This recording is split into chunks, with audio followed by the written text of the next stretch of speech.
Councilor Clark. Here. Councilor Pinana. Here. Councilor Ryder. Here. Councilor Pacific. Here. Councilor Ryder. Here. Councilor Cornell. Here. Mayor Crystal. Here. Mayor, you have a quorum. Thank you, Ms. Earl. The next item on the agenda is additions and corrections to the agenda. Does anybody have anything? Mayor, I have two requests tonight. One is I'm hoping we can move item 8.4, which is the review of the recommended changes to integrated pest management policy, to the first item of new business. There are a lot of folks here who are here to share their thoughts tonight, that are hoping to get home before the meeting is too late. 8.4 to 8.1. Correct. And then I would also like the council to consider adding item 7.3, which would be a reconsideration of a motion due to a typo issue from our last meeting. Staff got you all a motion that had a typo in the application file, and so we'll just be correcting it to the right application name to make sure all of our T's are crossed. And which item is that? That'd be 7.3 added to unfinished business.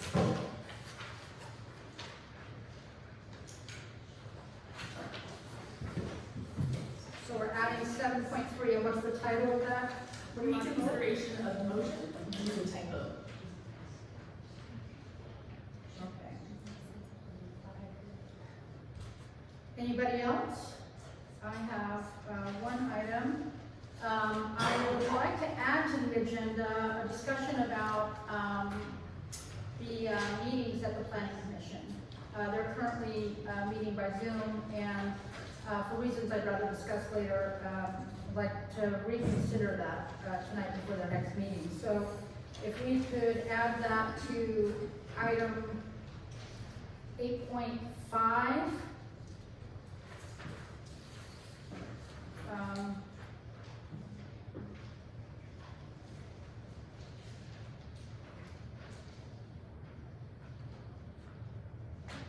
All right, is there anything else?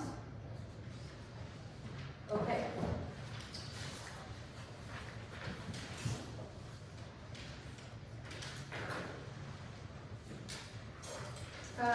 Next item on the agenda is community announcements. Steph? Yes, my only announcement to share is to remind folks to please speak as close to the mic plane as you can. I've heard it's very hard to hear in the back of this room. How's the sound doing? Everybody here okay? All right. Are those hands waving in the back are affirming good sound? Okay, good. Seeing some thumbs. All right. Any other community announcements? I just want to mention that El Mercadito is coming back to town on March 26th at the community center. The last one we had in November was just a hit. Vendors and great food and an awful lot of fun and great music on March 26th at the community center. Starting at 3, I believe, but there's going to be a lot more information circulated, so don't hold my feet to the fire on that time. All right. Yeah, go ahead. For parks, we have a park opening, the new play structure at the Old Town Park, and it's Saturday, 11 to 12. So come on out and let's celebrate this great new addition to our overall parks. That sounds great. Is there social media on that? Not yet, but it'll be. Yeah. Okay, terrific. All right. Anybody else? All right. So the next item on the agenda is speakers heard on non-agenda item. Lucero, do we have any other? Okay. Just making sure that you don't have any. I don't think I do. All right. Item number 5 is city manager's report. Staff? Yeah, just to give you all some highlights from our last meeting. Executive Order 2023-01, this is the executive order that extends our temporary emergency accommodations, has been signed and distributed. The big question on everyone's mind is where the heck is that street sweeper? The good news is I hope you all saw out today. The street sweeper was in the shop for about a month getting its water pump fixed. We currently have it back, but it turns out that water pump is still not working. So we're using the street sweeper to sweep the streets after rain because it's still wet on the pavement and won't pick up too much dust. But we do have a schedule to go back to the city of Medford for further service. If Medford cannot fix it, we will call in for a Portland specialist that is specific to the street sweeper we have. So close to the finish line. Just a quick update on hybrid equipment. So we have ordered the equipment. It is almost ready to install. I put a slight pause on it. We're waiting for a structural assessment of town hall for us to understand if we're going to ever have to vacate this in the near term. If we want to install that hybrid equipment somewhere else before we make the investment here. The second update, or another update I want to give is on the new city website. We do have an expected live date of May 1st with beta testing in the second half of April. And we actually have Hector Flores here who's ready to drive you through its current state if council is interested in seeing what it looks like. And my last announcement before I hand it off to Hector if you'd like to see it is that I will be taking vacation the last Thursday and Friday of March to hang out with my 2-year-old nephew. Oh, fantastic.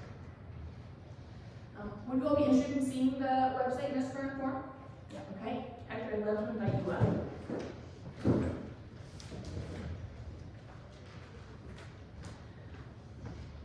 I'd like to remind the audience that it is in beta form. So currently, we're looking at the website as it's been delivered to us by Unicode. I really want to thank council for their patience as we look to try and deliver the best quality website to our residents. Looking through, clicking, and bringing on board the documents from the old website to the new website. One of the things that's been holding me back, at least, has been documents that have been archived on the website or not properly brought over to the new website. So this would be an example of that. So typically we would have 5 years of archived agendas and agenda packets, and those were not brought over properly. So we're working on that with Unicode to make sure that when those files are migrated over, they're migrated over in a way that can still be accessed by the public and uploaded to the website in an easy to read format. Currently, when they migrate over documents, they're migrated over with the name of the date they're brought over, so that's a drawback there.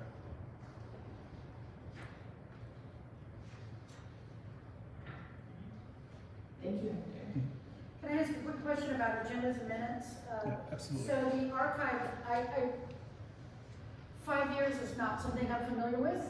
So the archive agendas and minutes, so anybody on this one, will there be a way to access the ones that are older than that? Absolutely. And what we have on the website is just basically because the previous city recorders have not taken them off. And so what we do is we try to move from one year to the next, from the current year to an archive year. And they just simply have not been removed. So that's why there's several years worth of archives on our current website. So we have a policy for 5 years, is that what it is? No, just simply Is it not, practice? yeah, it's just simply not been removed, right? Yeah.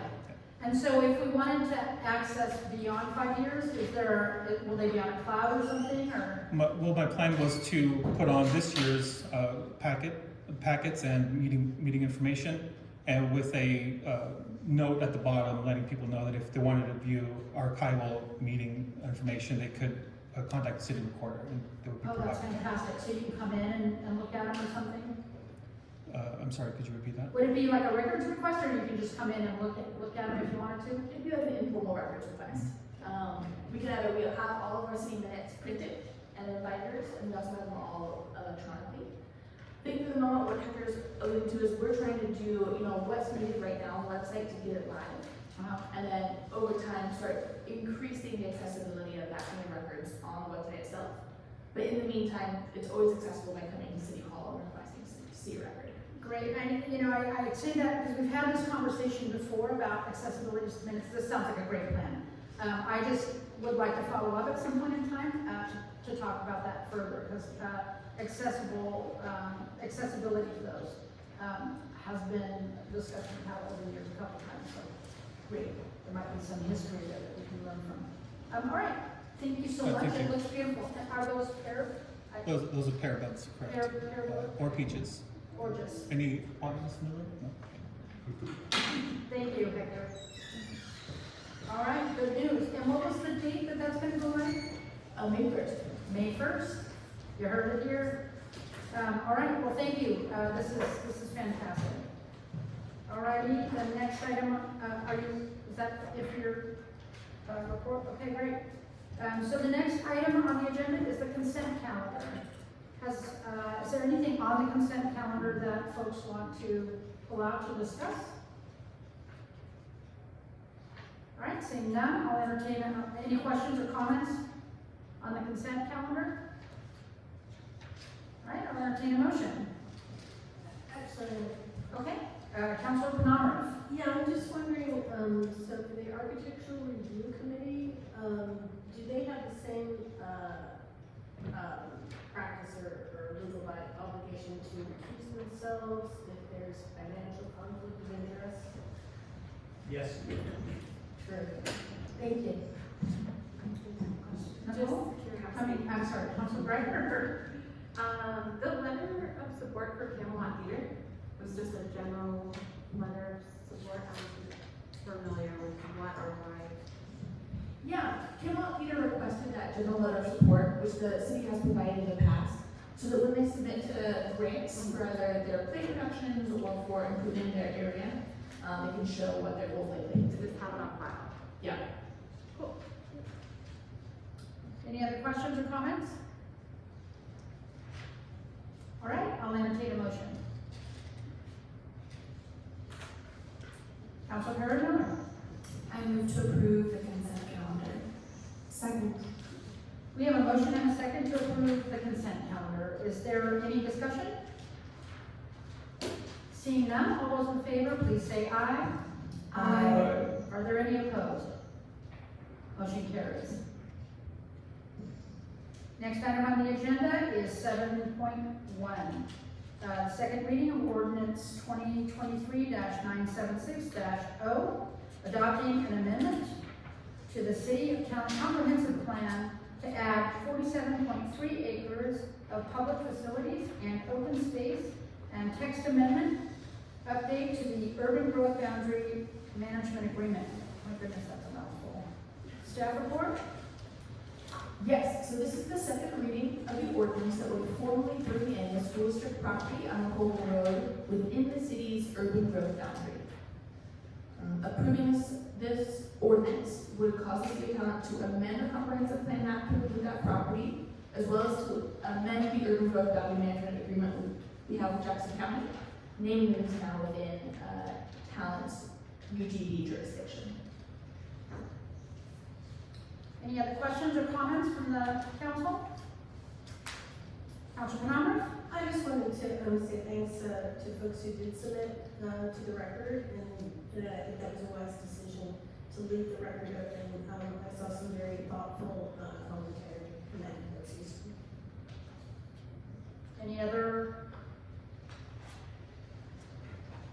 And the mayor, if the council is comfortable before consideration, I would love to be the one to read the title in full for you all, so that I can make sure it matches exactly what's on the ordinance itself. Okay, So I apologize when I get there really quick.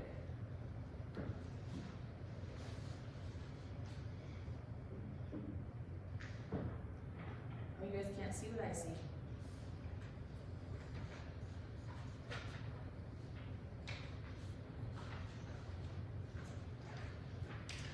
All right, thank you. So the ordinance number 2023-9760, an ordinance adopting an amendment to the City of Talent Comprehensive Plan map, major, to add 47.3 acres for public facilities and open space, including approximately 4.7 acres of right-of-way, and text amendment update to the urban growth boundary management agreement.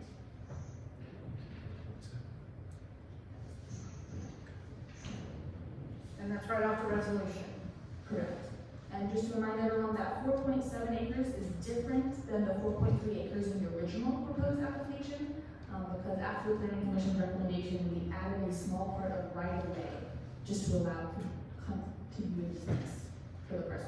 The infamous dead zone. Yes. All right, any other questions or comments? Seeing none, I'll entertain a motion. Counselor Clark. I move to adopt ordinance 2023-976-0. Second. We have a motion and a second to adopt ordinance 2023-976-0. Is there any further discussion? All right, seeing none, all those in favor, oh, wait a minute, this is a roll call. Roll call, please. Councilor Clark. Yes. Councilor Carmona. Yes. Councilor Ryder. Yes. Councilor Castillo. Yes. Councilor Ryder. Yes. Councilor Miller. Yes. Motion carries, Mayor. Thank you, Lucero.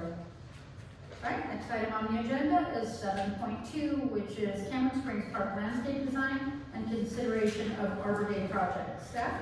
Okay, thank you. I would love to invite up Charlie Cross and any members of the Urban Forestry Committee or Parks Committee that would love to present on this topic. So before you all is a landscape design, landscape concept developed by the Parks Commission and by our Urban Forestry Committee together for Cameron Springs. This project originated roughly a year ago when the city removed a fence between the Totem Pole Mobile Estates and Cameron Springs Park. And at the time, the Parks Commission recommended putting a landscape barrier to help prevent cars from entering the park and increasing the beauty of the area. At the time, the rendering we had for council was not the clearest, and so Jane Hargrove, the incredibly talented human, went ahead and put this visual together for you all to consider tonight. And with that, I will simply hand over to Charlie to go over the design. Well, I'm always asked to introduce my name and city of residence, so just to be formal about things, Charlie Cross, City of Talent. But I'm also here as the chair of the Parks and Rec Commission. To say that we kind of did this together with Urban Forestry is very generous of you, Jordan. Urban Forestry sent a small delegation to attend the Parks and Rec Commission meeting last Wednesday evening. And the picture that you see before you was presented to us at that time, and I think it is fair to say that the five of us in attendance all dropped our jaws. This is just beautiful. We were delighted with this. We enthusiastically, all five of us voted to approve and move this forward, made special communications to Jordan to say, hey, our minutes haven't been blessed by our next meeting yet, but go, do this. Things we love about this plan. As you look at it, Cameron Springs is below the picture, Totem Pole is above it, and Lithia Way is to the left. It is going to be very open and inviting to the neighborhoods on both sides. There was concern previously that the plantings along the top side of the diagram there were too much like a barricade, like what used to be there, where there are all those arborvitae and a wooden fence, which pretty much cut off Totem Pole from the park. It made it very uninviting. As you can see across the very top there, Jane did an elevation view of what that's going to look like as those trees mature. As you can see, there's space between the trees, there's the lower branches of the big trees, and then there's ground level plantings that are only kind of knee high. So it's open, you see through it, and you can see the two little figures of what I imagine to be a parent and a child walking on a pathway that connects the park to Totem Pole. So that's lovely, open for both neighborhoods. We've added a bunch of trees throughout what we think of as the existing Cameron Springs Park. And then off on the right, this is an area that's kind of blind at the moment. There's again more arborvitae and an ugly chain link fence separating this wetland area in kind of the right, about a third or so of the picture. So it's all full of blackberries. So the blackberries are coming out, which will be good for both beauty and fire hazard mitigation, because we all learned about blackberries a couple of years ago.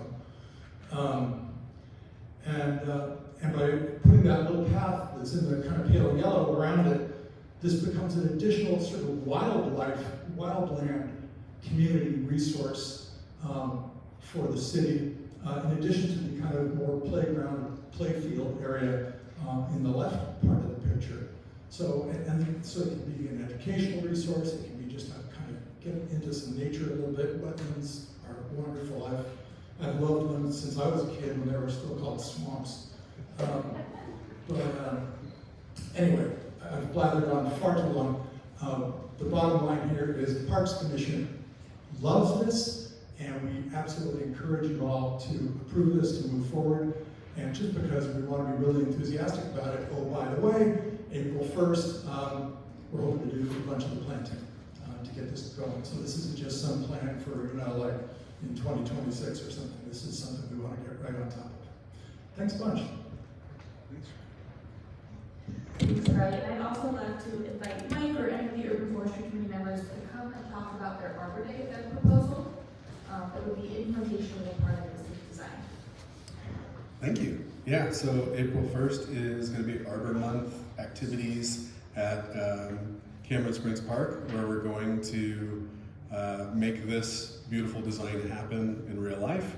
And everybody is encouraged to come. We will be handing out flyers in the neighborhood, trying to get all the people that live in, currently that are in Totem Pole Park and the Talent Mobile Estates folks that are still there, including the Cameron Springs neighborhood and all the way down to Chuck Roberts. We'll probably hand them out even farther than that, try and get that local community in that area to come and celebrate restoring this park with us and planting all these trees. I'll introduce Jane Hardgrove, who is the landscape designer that created this beautiful masterpiece. And this was all done by hand, which is absolutely incredible. So, Jane, you want to say anything about it? Well, it sounds like you heard a lot. I want to say that I was down there measuring 2 or 3 times, and when we were there with the Parks Commission, they really talked about keeping that where it says open lawn space. That really became very obvious to me that that's going to be a really nice place to build that mixed tree canopy, so we have diversity in the trees, but still keep it really open so it feels both safe and very playable. So I think that the design in the, what I'm going to call the established part of the park, will really serve that purpose.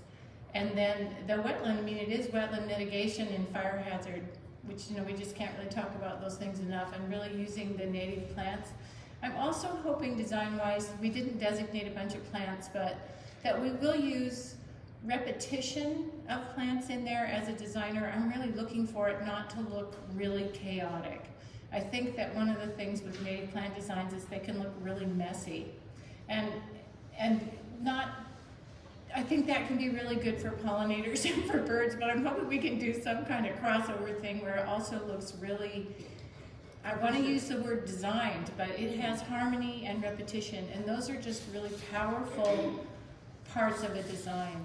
So along that back edge, and I won't take too long here, but along that back edge, it's really this end down here, that's against that chain link fence, and there's a bunch of trailers and other things on that side. So it's pretty much an eyesore when you look through the park right there. So when we take out those arborvitaes, then we needed to do some screening there. So there are some evergreen trees there.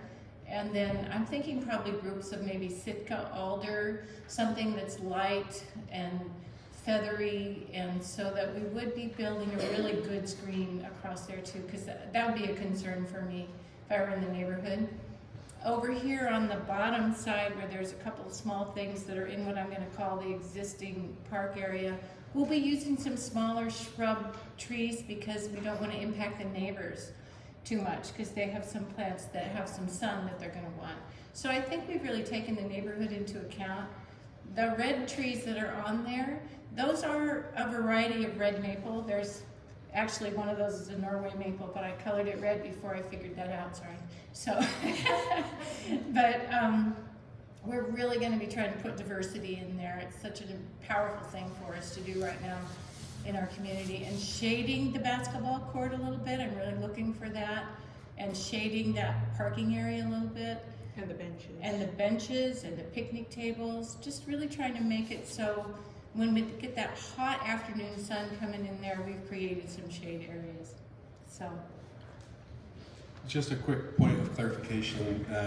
When she was saying that we're going to screen the trailers, she was talking about it's the east side of the property. It's the right-hand side of the design. It is not Totem Pole. No, it's not the Totem Pole Park that we're screening. It's there's like a storage facility that has some like very old, dilapidated motorhomes and like an old pickup and a van that's parked there in a really ugly chain link fence.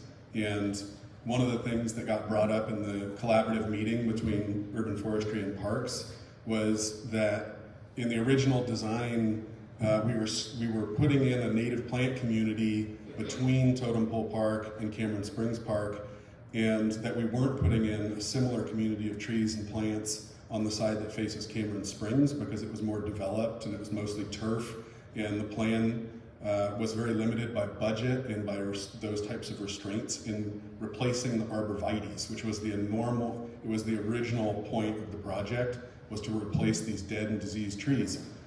Now, with that equity lens, we have designed it so that both sides of the park will complement each other, and the same typical plant and tree species will be put on both sides.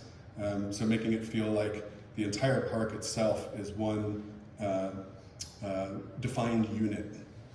I don't know if that made any sense, but yeah. Do you have anything you'd like to say? I think you might have covered it. Any questions? Councilor Penamara? Thanks, this is awesome. Right now, I think we can't walk into that wetlands area, this will be a little walk. I'm wondering, is there an opportunity to have benches for people to rest? Yeah, so I drew in 3 benches in there, and I think there's that upper little, I'm gonna call it a whoop, up in there is a really nice spot. And I put in 3 benches and I didn't draw them in, just kind of thinking about budget. And also the truth is, we gotta get in there and tear out the blackberries before we can really see our grade issues and what's going on. But we're really hoping for 3 benches and some plaques about insects and birds and wildlife that would be in there. We're really hoping to create that kind of a situation, so yeah. Thank you. I just have a question. Jordan, in the staff report, this is beautiful, and the comments you made a minute ago, Mike, about how this park balances towards equitability is very, very obvious and really well thought out and very beautiful, and I'm really, really proud of this design.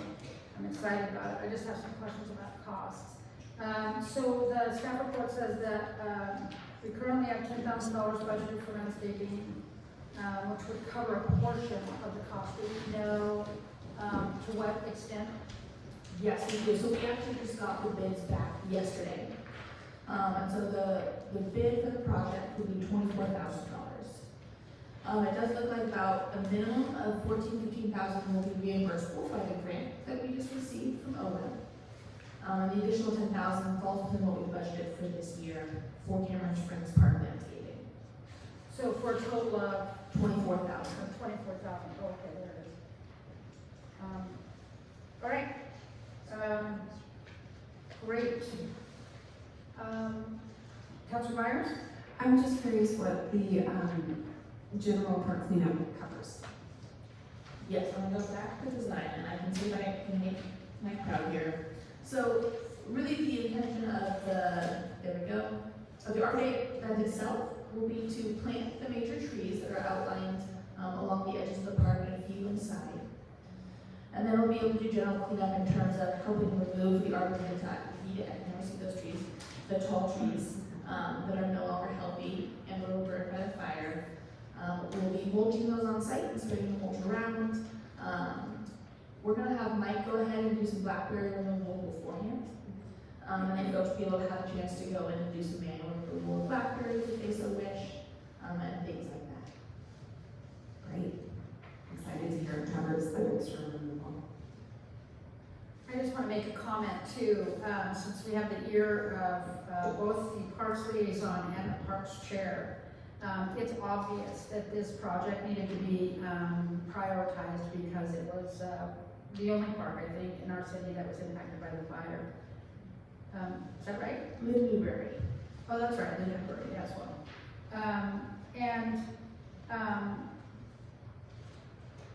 My hope is that we'll soon see some plans for the skate bowl and the tennis courts coming up. Those are long, Brett knows how old those priorities are. And I'm all for reprioritizing to deal with the concerns of the fire costs, but I sure hope we turn very quickly back to those. One, I think, is long been considered really a big priority, and then not only tennis but pickleball. Those pickleball people are pretty, So I just definitely want to say I hope to see those plans come before us pretty soon, or at least coming through the minutes. So thank you. Are there any other questions? Yeah, once again, beautiful, beautiful work.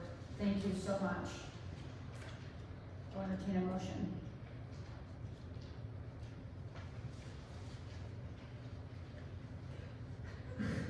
I have a motion. I move to adopt the Cameron Springs Park landscape design and approve the Arbor Day project as described. Second. We have a motion and a second to adopt the Cameron Springs Park landscape design and approve the Arbor Day project as described. Is there any further discussion? Councilor Park? Yeah, I just wanted to thank everyone that's put work into this, and especially Jane for really, painting a picture for us that is so easy to understand and interpret and be excited about. But I just want to throw out a little bit of a context in which this is going to exist. The former Talent Mobile Estates is scheduled to receive, I think it's 245 trees through the grant. As it's redeveloped, the Urban Forestry Committee is really eager to help Totem Pole plant after their site is set up for their post-FEMA phase. I think this this planting project is going to benefit residents on all sides as well as the whole community. Have secondhand understanding that access from the Talent Mobile Estates onto Lonnie Way is going to be preserved for those residents. And I certainly hope and would encourage and expect really that access from the Totem Pole neighborhood would be preserved. Whether or not, even if they did decide to build a fence, and I hope that they won't. But access is a high priority, obviously. Everyone recognizes the benefits of shade, but I also want to just point out that this is kind of a wide open area. Think about the very powerful winds that we've had this winter and we regularly have. All these plantings are going to break up that wind and make it more pleasant to be in that park, make it more pleasant to be in Totem Pole, because the winds are coming straight across from that side.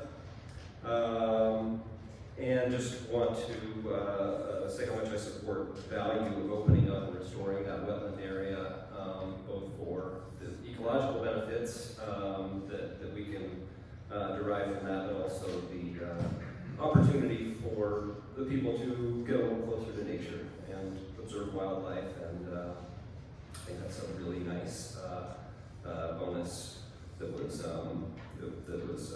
added to this project. So that's it. Anybody else? Any further deliberation? All right, seeing none. All those in favor, please say aye. Aye. Any opposed?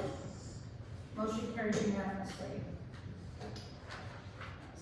Talent is better for it. Thank you again. All right.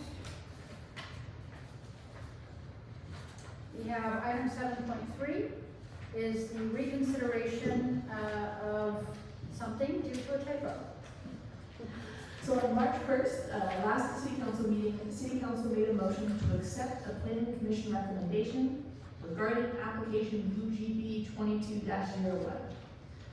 Turns out that was a typo that has changed the name of the file. It should have been UGB 22-001. Given that this is a land use issue, we are recommending to council to motion to reconsider this motion, and then to re-motion correctly so that all of our T's are crossed when it comes to this UGB amendment. It does require a two-step process to reconsider a motion. First, the motion to reconsider, and then second, the corrected motion afterwards. Councilor Penamara? There is the requirement that motion to reconsider has to be simply voted in favor. I bet it was unanimous, right? It So was. this matter. Councilor Penamara? I move to reconsider the motion passed at the March 1st, 2023 City Council meeting to accept the Planning Commission's recommendation to approve a comprehensive plan map amendment and UGB management agreement text amendment related to the school district's application. Second. We have a motion and a second, as stated to the record by Councilor Penamara, if I just can't correct my note for that. Is there, do you have it? Yeah, great, thank you. I don't know where my paper is. This is me trying to manage the agenda at the same time. It's challenging, thank you. We have a motion and a second to reconsider the motion passed at the March 1st, 2023 City Council meeting to accept the Planning Commission's recommendation to approve the comprehensive plan map amendment and UGB management agreement text amendment related to the school district's application. Is there any further discussion? Seeing none, roll call please. Councilor Clark, Yes. Councilor Penamara, Yes. Councilor Greider, Yes. Councilor Prestizo, Yes. Councilor Byers, Yes. Councilor Carmelo. Yes. Motion carries, Mayor. All right, I'll entertain, motion, the corrected motion. Council, Byers. I move to accept the Planning Commission's recommendation to approve a major comprehensive plan map amendment and urban growth boundary management agreement text amendment related to application UGB 22-001. Second. We have a motion and a second to accept the Planning Commission's recommendation to approve a major comprehensive plan map amendment and urban growth boundary management agreement text amendment related to the application UGB 22-001. Any further discussion? Seeing none, roll call please. Councilor Clark, Yes. Councilor Penamara, Yes. Councilor Greider, Yes. Councilor Prestizo, Yes. Councilor Byers, Yes. Councilor Carmelo. Yes. Motion carries, Mayor. Send that back to you, Sarah. Okay, so that's it. That matter is concluded. Okay. Item 8.1 on the agenda is planning meeting, we move the review of the recommended changes to the integrated pest management policy. Staff report? Great. The purpose of this agenda item is to assess if you all are interested in making changes to the city's IPM policy. Specifically to address challenges we're currently facing regarding restoration and staff capacity. I would say staff member Mike Oxenine does have a presentation prepared tonight on some herbicide management best practices, how it can benefit restoration work and reduce our capacity needs, while still being integrated with and following the core values of the IPM policy. So I will invite Mike up if he is ready to do a little presentation. And switch out. Thank you. So I just want to start by saying that I'd really like to see the Greenway, all 300 acres that were burned in the Almeida fire, restored in an ecological way that will allow us to have a functioning native ecosystem in the future. And that as a avid environmentalist, it's difficult to put both hats on and advocate for the use of herbicides as a management tool, and also hold very strong beliefs in ecology and sustainability. But I've been doing landscape management and stewardship for over 20 years on a large scale. And anybody that knows me, I work in very large projects, very large scale. And Talent has about 75 acres under its purview, under its strategy for maintaining green spaces and open spaces, and has another 25 acres of parks and open spaces and right-of-ways.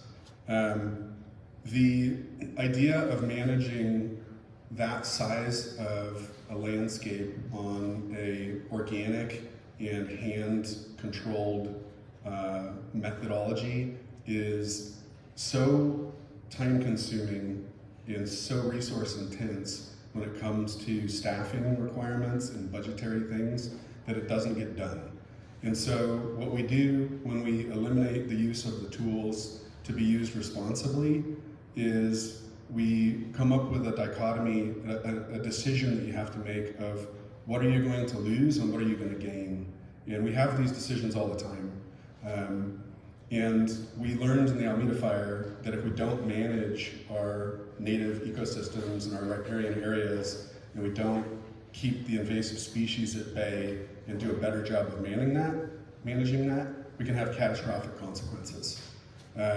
So I'm here tonight to talk to you about potentially reviewing and amending the IPM plan to allow for the responsible use of herbicides in certain situations.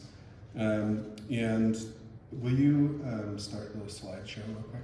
So we have these 5 restoration projects that are underway or soon to be underway. We've got the City of Talent is working on the Bear Creek Greenway under a FEMA grant that we're waiting to finalize. And that will also help cover Wagner Creek, 3 different sections of Wagner Creek that are under city management. We have an upland restoration grant from OWEB that will help us plant 1,088 trees back into our community.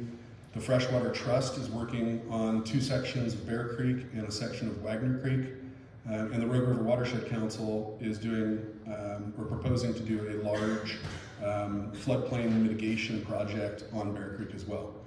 All of these organizations, you can keep going. All of these organizations agree that the responsible use of herbicides is critical to restoring a native ecosystem. And the Rogue River Watershed Council, John Spees, who's the project manager for restoration there, wrote a nice support letter for us for this. And he mentioned that the Rogue River Watershed Council has found in its history that managing large-scale sites of over an acre are they face impossible challenges when it comes to not using synthetic herbicides. And so they write it into their policies that if a contractor takes on a job for them, and the Freshwater Trust does this as well, that they have to meet certain qualifications in order to continue to get federal and state funding. And one of those is that you accomplish what it is that you set out to accomplish, which is removing invasive species and replanting native species and allowing those species to thrive and be vigorous, and giving them the opportunity to replace that invasive ecosystem with a native functioning ecosystem. And so they won't take on projects that don't allow the use of at least some synthetic herbicides on their projects. Will you advance the slide? This is Cameron Springs Park. This is what we're talking about in the wetlands right now, in the dead arborvitaes. Those blackberries for scale are like 8 feet tall. And there's a chain link fence in there. It's like a 3 or 4 foot chain link fence that runs the perimeter of the wetland. And the blackberries have used the fence as a ladder or a trellis to grow up into the arborvitaes. And so now they're taller than they would be otherwise. And this is happening all over the Bear Creek Greenway right now, as lots of wood from the windstorms that we've had in January have blown down and piled up. And it's basically like matchsticks down there. And the blackberries are recovering really quickly, and they're climbing it like a trellis and getting high, which is considered ladder fuels for fire. We advance the slide. This is the Old Bridge Park, where the new playground was just installed. You can see the new playground on the right-hand side. And they cut back a lot of the blackberries in order to make room for the playground. And the blackberries there are, again, 6-8 feet tall. There's a lot of other invasive species in there. In the photo on the left, you can see reed canary grass, which is the dry grass on the left. It's pretty much encroached that entire creek section right there. And this was all burned down to the ground. There was no blackberries or reed canary grass post-fire. And it came back from the roots, and it came from seed stock that was already there in the soil. Next slide. This is Joseph Park in town. It's down right on Wagner Creek, and there's houses on both sides, beautiful neighborhoods on both sides. In the blackberries, again, very dense, more reed, canary grass, and other invasive species. Next slide. This is, I just threw this in here because I found it fascinating that the beavers are recovering down on Bear Creek. And the photo on the right is a zoomed in photo of the photo on the left. And it shows both things, the matchstick ladder fuels that are down there, the invasive blackberries and other plants that are coming back. And then it shows a really cool beaver den on the right. And you can see fresh beaver chew down there. Next slide. So I'm gonna leave this presentation with, at this point, and this slideshow is going to be in your packet so that you can review. I did an analysis of a whole bunch of different types of methodologies for land management not using herbicides, and I put in a bunch of studies that have been done on organic herbicides, including one that I was a part of, that lists almost all of the,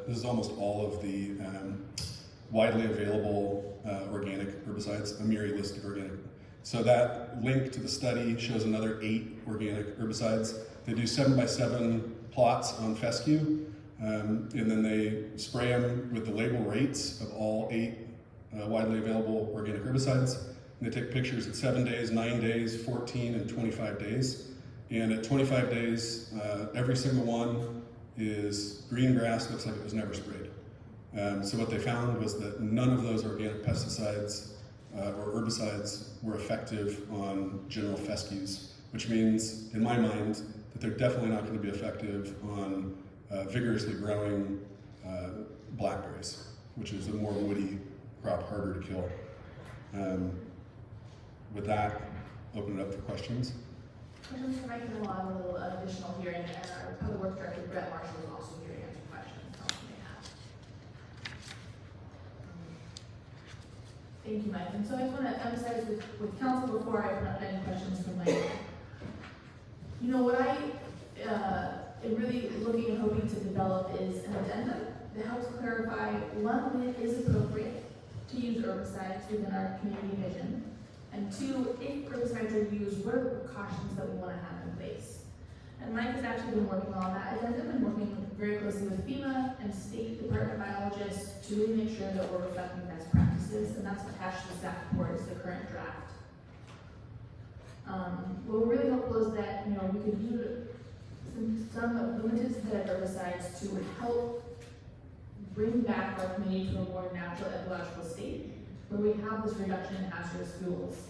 That right now we are not able to battle just using organic or manual methods. I know it's been really tough on Brett and his team. Right now we're prioritizing cleaning up fire hazardous areas as well as areas that limit folks' accessibility. But it leaves a lot of areas right now that aren't being maintained to the standard that I know Brett would like to see, such as the cracks in the sidewalks along 99 and the medians. So I'm going to open up for discussion, and I do want to recognize we have lots of folks present tonight here to speak on the matter, and so remind council that we'll have folks with perspectives as well to share. Are there any questions of staff? Councilman Armour? Yeah, so you could clarify, the timeframe, like a decision on this, I think, separating out the 2 areas, one, the restoration, work that's needed, versus, saving, staff capacity on the right ones. Yeah, absolutely. So right now, per IPM policy, I am able to grant exemptions to our IPM policy in specific scenarios. I have been able to grant exemptions to restoration projects going in areas with very low use by community members. So, for example, the Freshwater Trust is they are reestablishing shade structures along Bear Creek, and I granted an exemption that was announced to the council to allow them to use spot application of specific herbicides. I'm in a place where I'm fortunate that I have Mike on the team to help me evaluate what is appropriate use or not, but my hope is by adopting some more specific principles, you know, it helps keep me in check in case Mike ever, you know, moves on to the state work to do tree planting statewide. So not a huge pressing time factor. I continue to function with the IPM as it is. But the other challenge coming up is that we are entering growing season. And growing season quickly shifts into fire season. So if we do decide to make any exemptions or policy changes, I would like to do that by the beginning of April, so that we can start applying to make sure we're well prepared ahead of kind of the July timeframe. Yeah, Councilor Byers? Council Byers? Can you speak to how the proposed integrated pest management plan review team is anticipated to operate and what they would be weighing in on? Yeah, so when I took on the role as city manager, there was no formal review team that was in place. So far, it has become Brett, Mike, and myself that are reviewing the request for exemption. And we've only received 2 requests for exemption. One was from the Freshwater Trust, and the other was from the Road River Watershed Council in preparation for their work in the Greenway as well. And so, you know, I would love to continue to have that model, but I would like to have some better definitions within the policy to know where there's flexibility, and know where there's absolutely no flexibility when it comes to synthetic herbicide use. And so follow up, so are these individuals listed, Jeff Parr, Owen Crosby, Jimmy Beer, John Spees, Dave Fish, part of that now? So they reviewed the pesticide policy that we put in place to present to FEMA in order to be able to do the restoration work on the city of town properties. We had to put an herbicide plan in place to give to FEMA, and that was the review team that looked at that plan, gave us recommendations, helped us edit that plan, and then ultimately it's up for approval from them, and I believe that FEMA is going to approve that this week. Thank you. Council Penamara, did you have a follow-up question? No, I think we're good. And just to clarify for folks in the audience, what Mike was talking about, that addendum draft is here before you all. This is the one that we've had FEMA and various state representatives review for accuracy and best practices.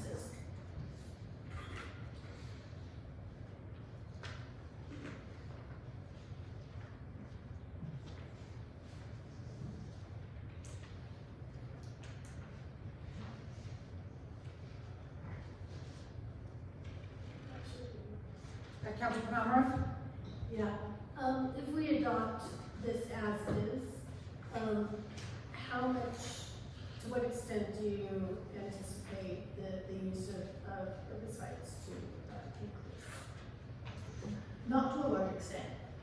I think if this was adopted now, our one licensed applicator for any herbicide, pesticide, organic or non-organic, is Mike. And so Mike, who is taking point in helping on restoration projects, would use it as a tool for restoration purposes. So really we're talking about fighting blackberries is focus right now.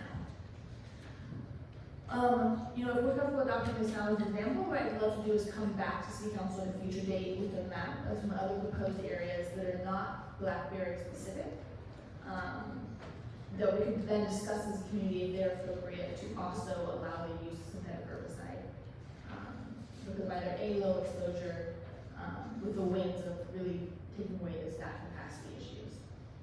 But I'm comfortable doing that at a later date to have that second piece in place.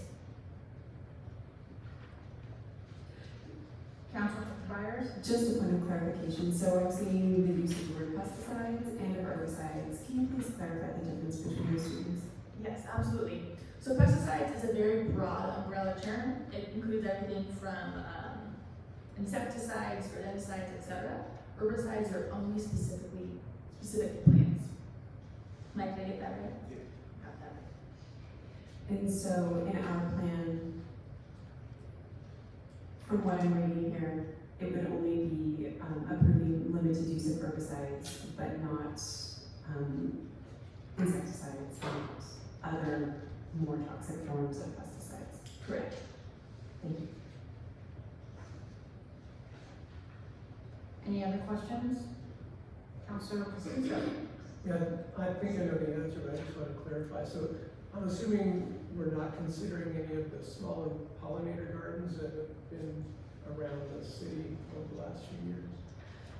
No, absolutely not. You will see in the staff report areas that I would recommend as being off limits to any herbicide use would be in parks and designated areas like pollinator gardens. Councilor Connor?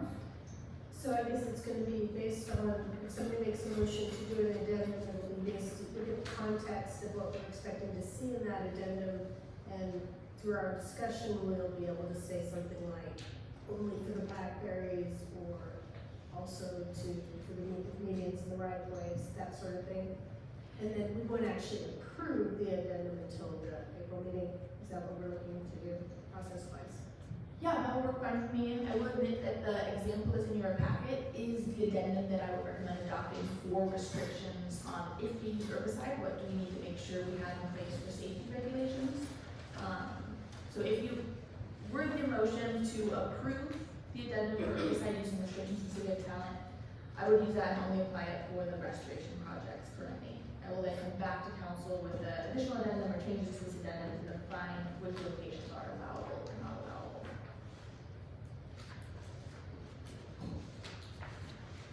Any other questions? All right. Let's go ahead and start with the request forms. So at this time, we'll call Gerlinda Smith to the podium, and please take your name and city for the record. My name is Gerlinda Smith, and I live in Talent. First of all, good evening, Lady Mayor and members of the council, and everyone present. Sorry about my voice. Most of you know me through my work in the pollinator gardens, and also I have been a lifelong biodynamic gardener. Generally speaking, I'm against all biocides. Biocides includes absolutely everything that kills something, synthetic ones. However, when it comes to blackberries, I have a slightly different stance. Just within the last few weeks, I had a stretch that was 70 feet long and between 12 and 16 feet wide of blackberries that are actually adjacent but also were encroaching into my garden removed. And it was removed by hand, including the roots. A strapping young man took it upon himself to do the work. I can say it was the most labor-intensive thing I've seen in all my gardening experience, and this guy was no wimp. It took him a long time, and he worked diligently. The financial outlay from my part was inexorbitant. I did it mainly because they are just such a nuisance, these blackberries, but they are also one of the most extreme fire hazards, and we all know that, from the Alameda fire especially. So, cut a long story short, I have over the years spoken with many biodynamic farmers in Oregon and other areas where blackberries are present, and also organic farmers. And when the stretches and the area is so vast, like the city of Talent has blackberry encroachment in so many areas, they often had to resort as a last-ditch effort to herbicides. And so I would say, yes, I cannot fault that, because I'm sure if the city had to pay for just the labor alone, the budget would be astronomically high, let alone the maintenance. And the ideal thing is, as I have done, literally having someone dig out the roots. And I can honestly say that is not feasible on a large scale, at least in my mind. This may not win me at all a popularity contest within my pollinator friends, but it is my stance. I saw it firsthand. And, you know, in an ideal world, we wouldn't use any synthetic chemicals of any kind, any biocides. But in an ideal world, neither would we have blackberries that most likely came in with the early settlers. So that's my stance, and may the, you know, if I become unpopular with some people, so be it, I will deal with it. Thank you all so much for giving me the time. And as to the pollinator gardens, the city ones, we have taken a little time out, not because we were lazy, but because the weather was just not in our favor. We are resuming this Friday, but we did do a major cleanup. So just so you know, you are not left high and dry with the pollinator gardens. And so thank you all so much. Thank you, Brenda. I would like to say that I hope we live in a city where we can express our differing opinions and not risk our relationships. That's just not who talent is. Thank you. The next speaker is Christina Lefebvre.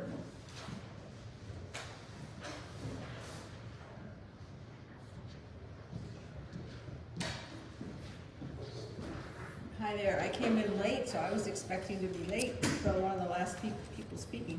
Hi everyone, my name is Christina Lefebvre, and I'm here with two hats on.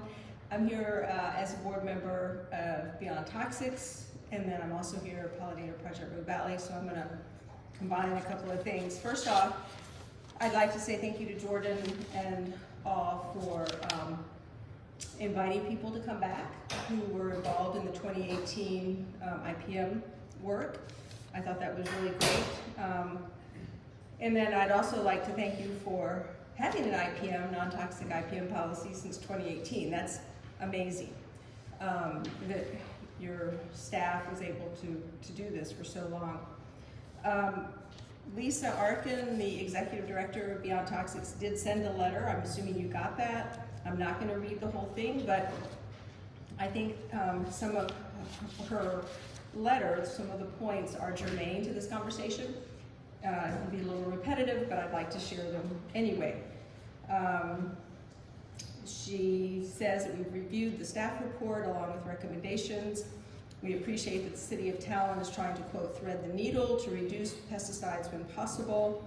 And we advocate, Beyond Toxics advocates for non-toxic pest management for the health and safety of Talon residents and the environment. However, in the case of intractable weed pressure, under these special circumstances, we understand why you would be needing to look at this. Gerlinda talked about that, Mike talked about that.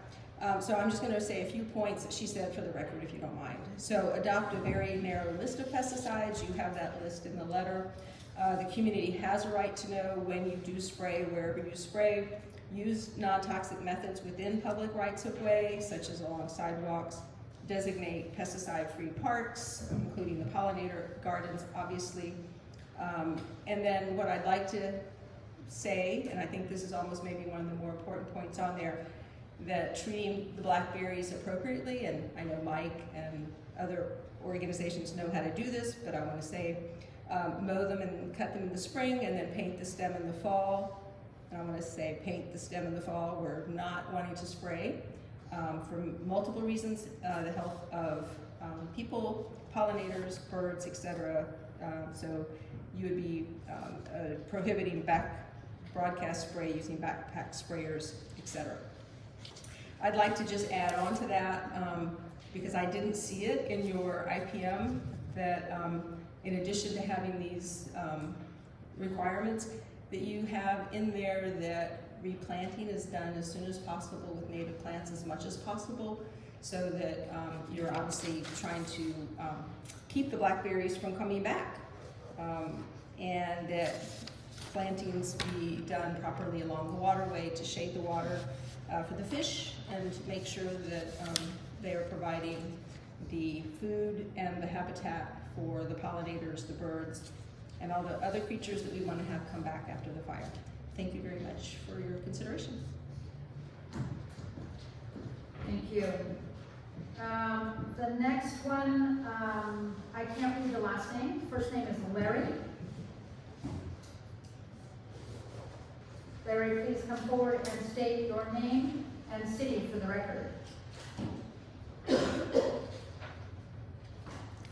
Hi, I'm Larry Morningstar, and I live in Talent, and I want to thank the council and mayor for the opportunity to speak on this issue. To start out, I'd like to pose a question. Not asking for an answer to the question right now, but I hope each of us go home with our loved ones and consider this question. Which is more important? Our health, our family's health, our children's health, our grandchildren's health, the health of others in the communities downstream, the health of our pets, the health of the fauna and flora that we share this land with, the purity of our creeks, our land, our waterways, our air, or eradicating and controlling blackberries by the most effective and least expensive method. One agent commonly used for eradication of blackberries is Roundup, the main active ingredient of which is glyphosate.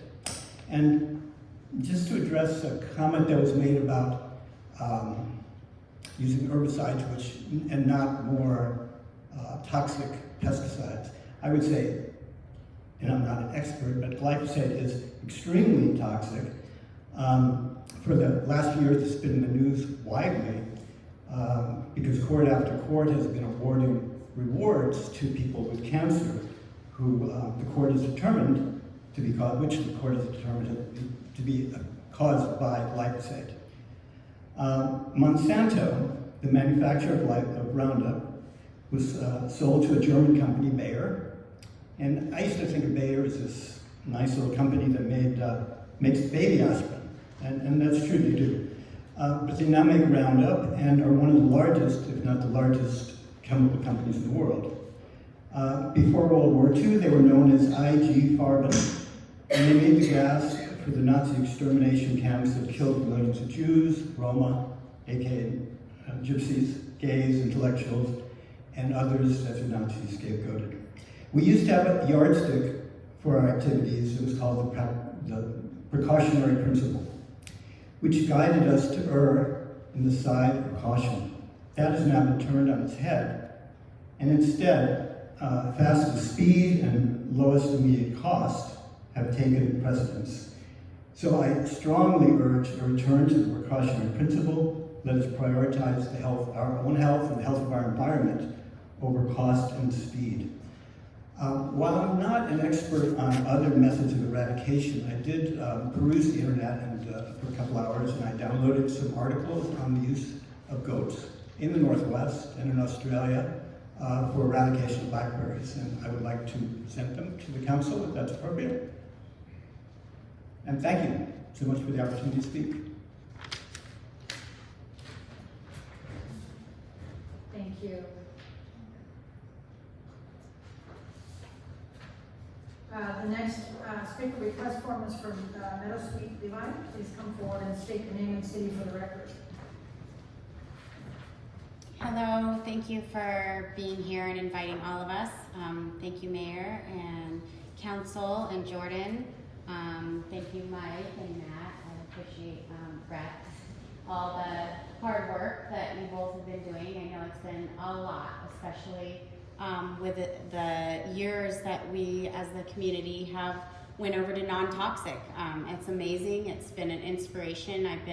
I have a great pride for our community and our council and our maintenance and all of the members who have worked very hard in the dirt and in the office, making it happen so that it's possible for our children to play barefoot. My little son that was crawling in the chemicals when I first, when he was born here, and I noticed that there was chemicals being sprayed. He's now taller than me. I would have brought him in, but he had to go eat after his self-defense class.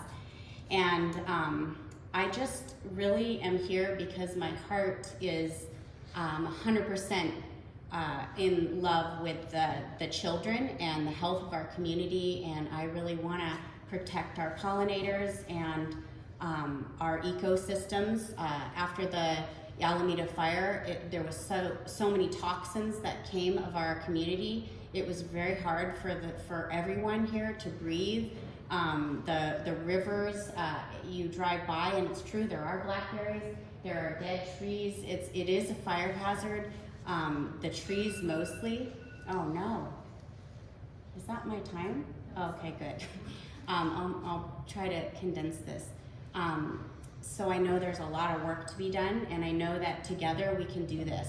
And coming together tonight, thank you so much, Jordan, and all of you council members and mayor for bringing this information and light to the community so that we can come together and talk about what is needed and how we can help, because we have many great minds and a lot of great hands, and we can come up with ways to find solutions to this problem. Today I was at Wildlife Images with my young daughter, my 4-year-old's homeschool group, and we were walking around listening to the teacher talk about all the wild animals, and she said, well, we have a little herd of goats here and they're not wild, but this is our maintenance. These goats go and they take care of the blackberries for us.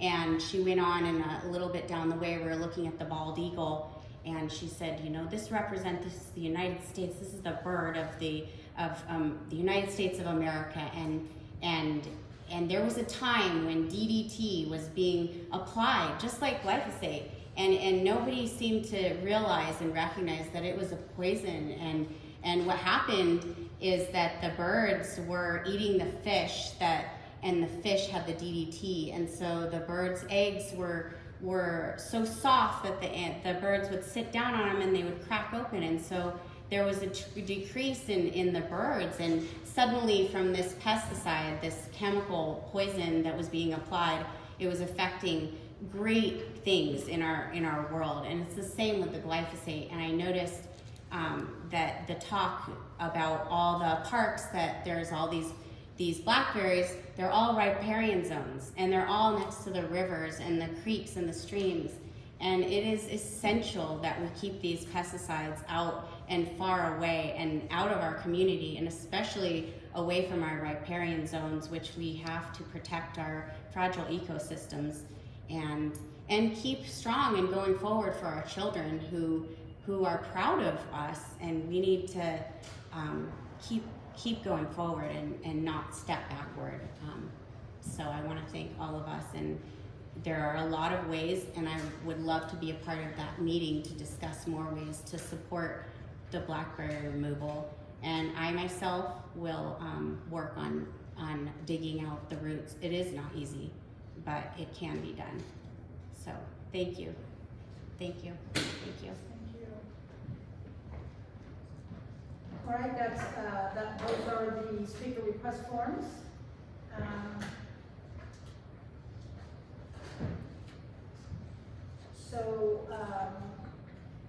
Are there any further comments or questions? Councilor Penammer? Yeah, I have a question. There used to be a lead team that was undertaken for talent, I think, and I'm just wondering if anybody has any information what that team was able to accomplish in this regard historically. Brent, do you happen to have any memories to share of the lead team?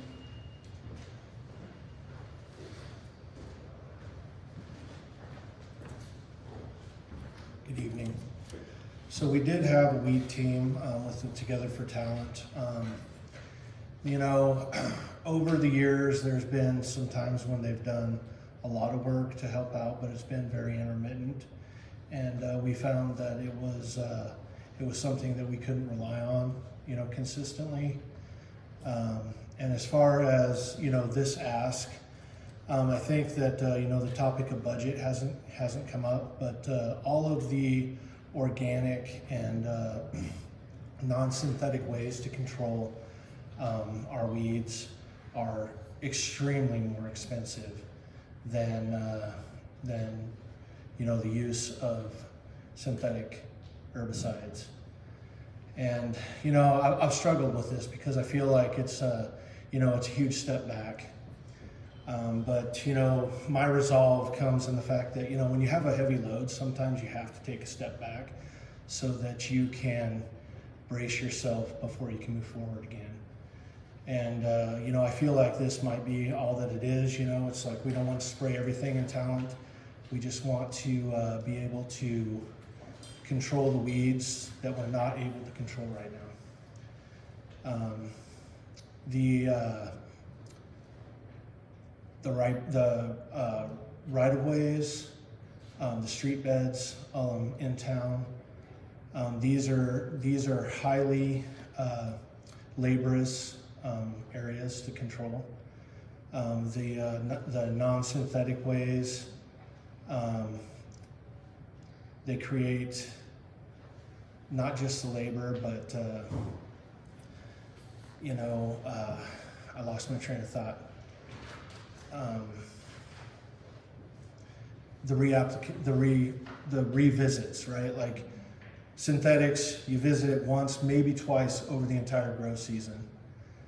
And with the other ways, the mechanical ways and the non-synthetic ways, we are there consistently, every 2 to 3 weeks, trying to control these weeds. And with the fire danger, it was kind of an eye-opener, the Almeida fire, and we try to be as diligent as we can. Like Jordan said, we hit the areas, the large areas that we can mow, and we leave the smaller areas like the median on the highway. It looks horrible. I know everybody has driven down there and said, man, that looks horrible. But those are the areas that are less of a priority to us. And those are also the areas that we would like to find a better tool to take care of. Councilor Penamara? Yeah, I certainly appreciate all of what you said. You said the weed team, they were unreliable, that it was intermittent. When they did show up, they were volunteers, right? They were volunteers, When they yes. did show up, were they able to do the work, accomplish the task? Yeah, it would be over at the skate park or in front of City Hall, and there would be a weed team party planned for a Saturday, and there would be half a dozen, sometimes more than that. It always started out with a robust group and then kind of dwindled off. And I would say that they did a heck of a job when they did show up. It's just not something that we could rely on consistently. Councilor Myers? What type of weeds were they removing?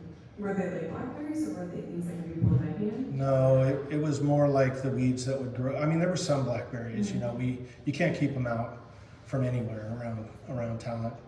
But it was more like the weeds you would have in your yard, your flower beds, things like that. Any other questions? I have a question, and I'm happy to take the answer from whoever. Has there been some thought given to, and Mike, you as well, I mean, anybody that can address the question, has there been discussion amongst the staff about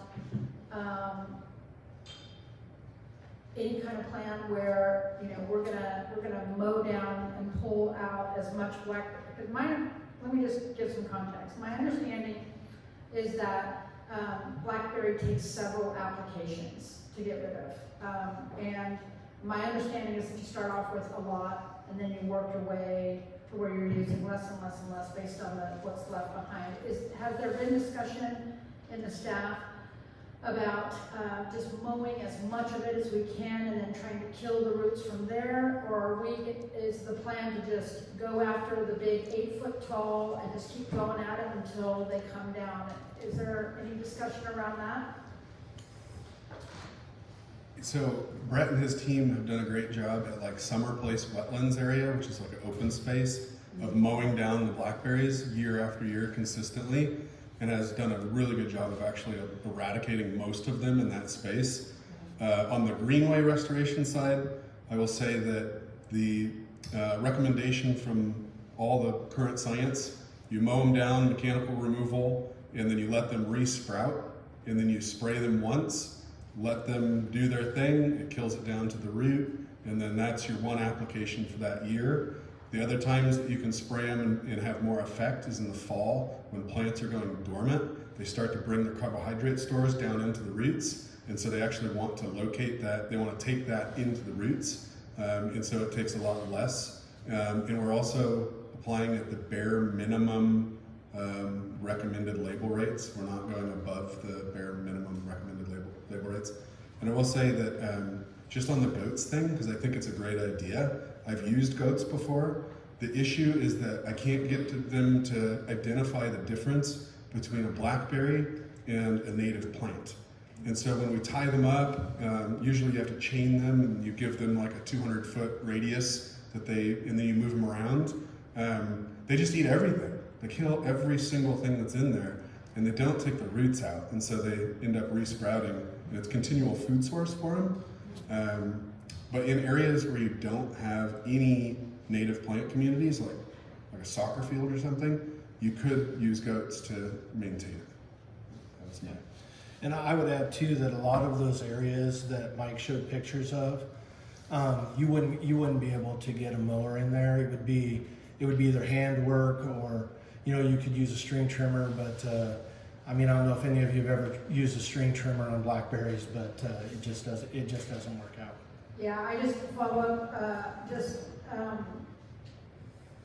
my thinking or my question is around where it's accessible, where we can, is there discussions that are around, in areas that we can, will do the least that we have to do, and then in the areas where we just can't access, we just can't access, we'll deploy the full. Is there like grades of different attacks on this? Yeah, I'm not sure we've had a specific conversation about it, to my knowledge, but I think that for me that would kind of go without question. Summers Place, like Mike mentioned, it's been a phenomenal experiment for us. It was a case study that I read about getting rid of blackberries, and it was true.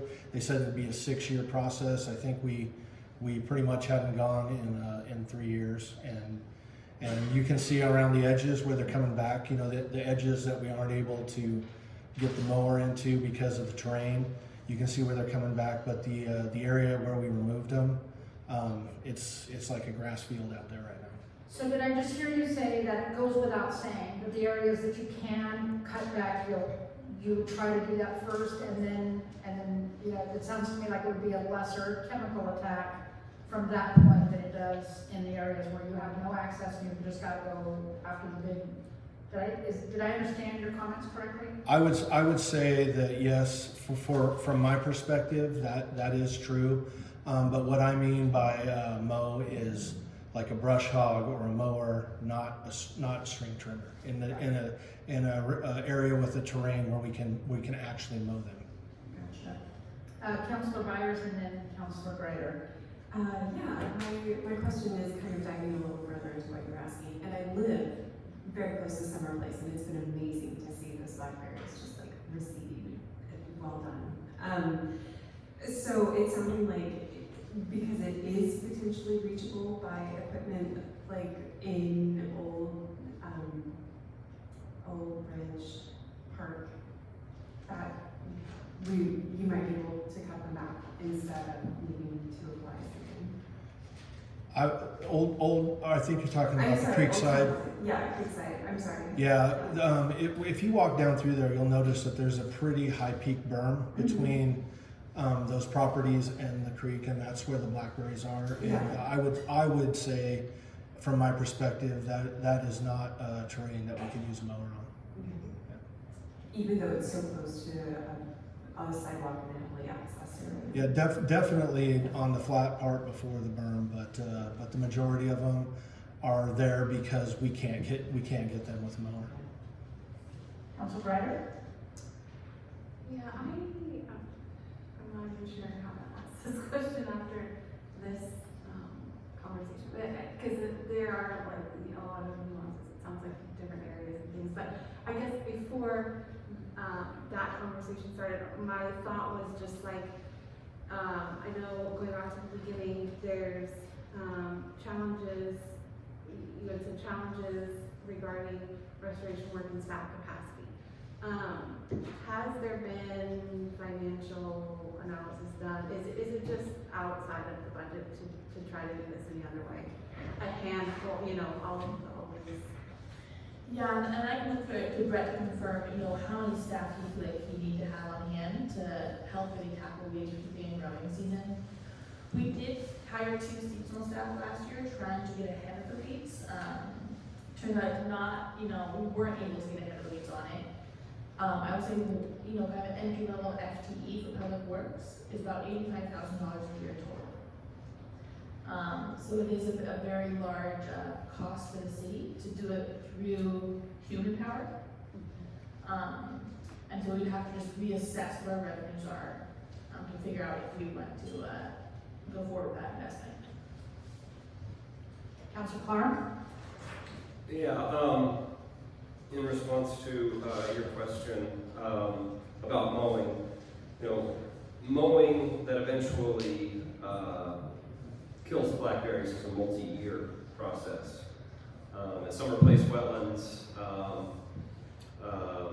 It's relatively flat. It's easy to get to. It's presently dominated by pasture grasses that come in the wake of the since the blackberry was removed.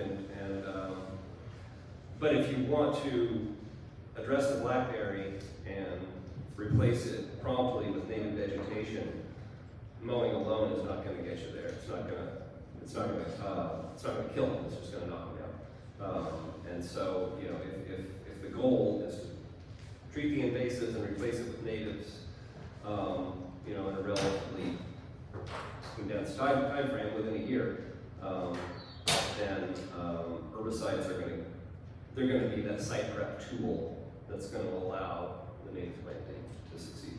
Yeah, I feel the need to clarify my comments because I appreciate what you're saying, and I by no means am I suggesting at all that mowing alone is any kind of solution. I own a piece of property where I struggled with blackberries for years. But I also know that when the blackberries are cut down, herbicides, you use less herbicides to finish them off. Absolutely. And so I appreciate hearing that it goes without saying that where you could cut them down, where you could use mechanical means to get them down so that we can use less, so that theoretically we could use less chemical intervention.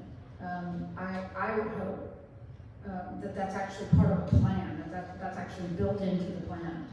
And there actually is a statement of that in the addendum, that first mechanical methods would be used to reduce the noxious species. And then via, I think John Toxic called it the painting method, but we call it, the droplet method, then do touch application of chemical herbicides.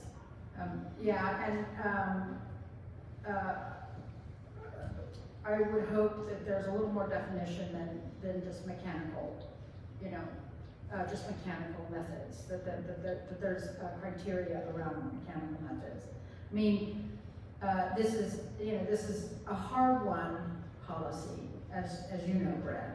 And I hope that as we explore what we need to do to make this community safer, that we do that with the highest level of definition that we can, because there are a lot of people who are very concerned about this, and we want to make sure that,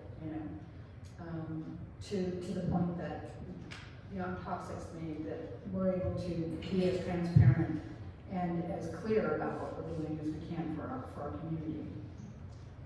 So that's my larger point, and I'm sorry, maybe I wasn't clear from the beginning, but that's kind of where I'm going after. And I do trust that some of that goes without saying, yeah. Councilor Palmer? Yeah, I think I know the answer to this, but I just wanted to, I was just thinking about the context as far as the city goes.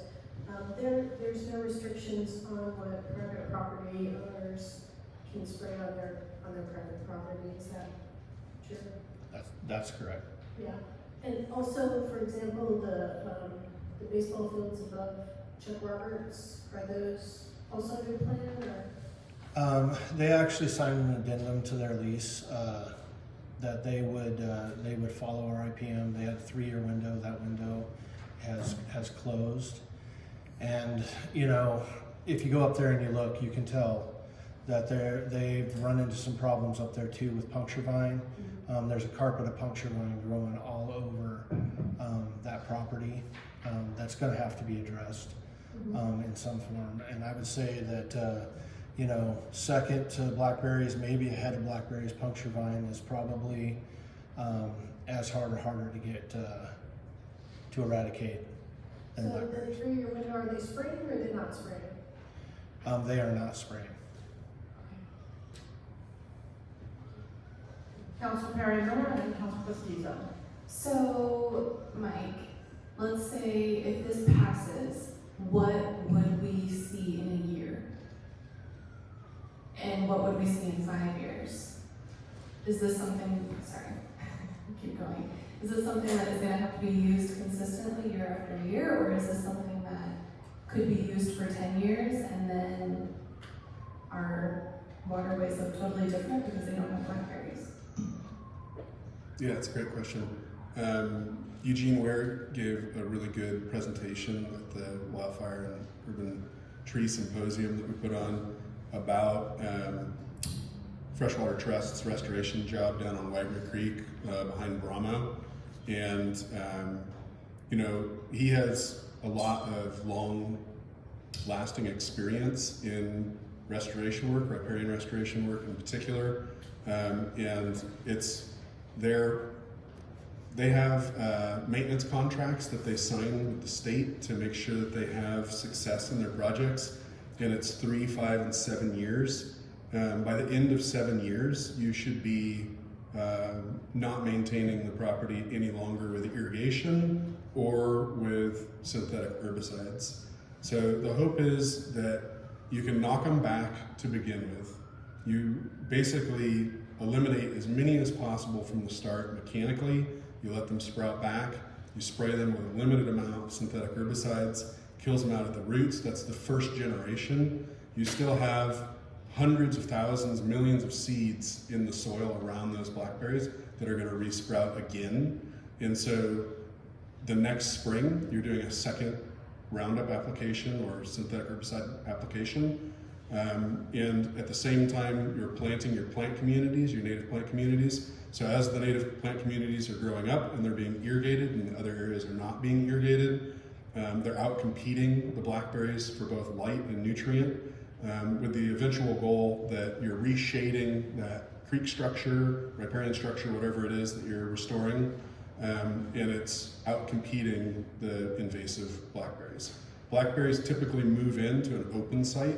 They move into areas where like trees have fallen down and destroyed like a large area of native plants, and then they can come up and establish themselves.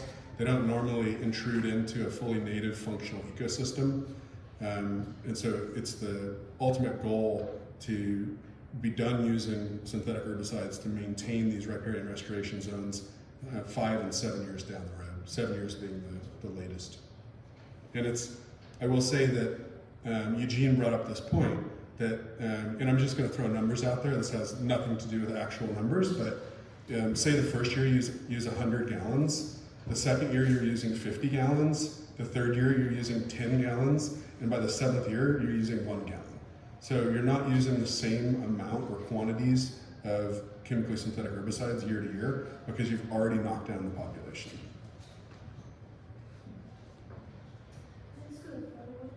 Yes.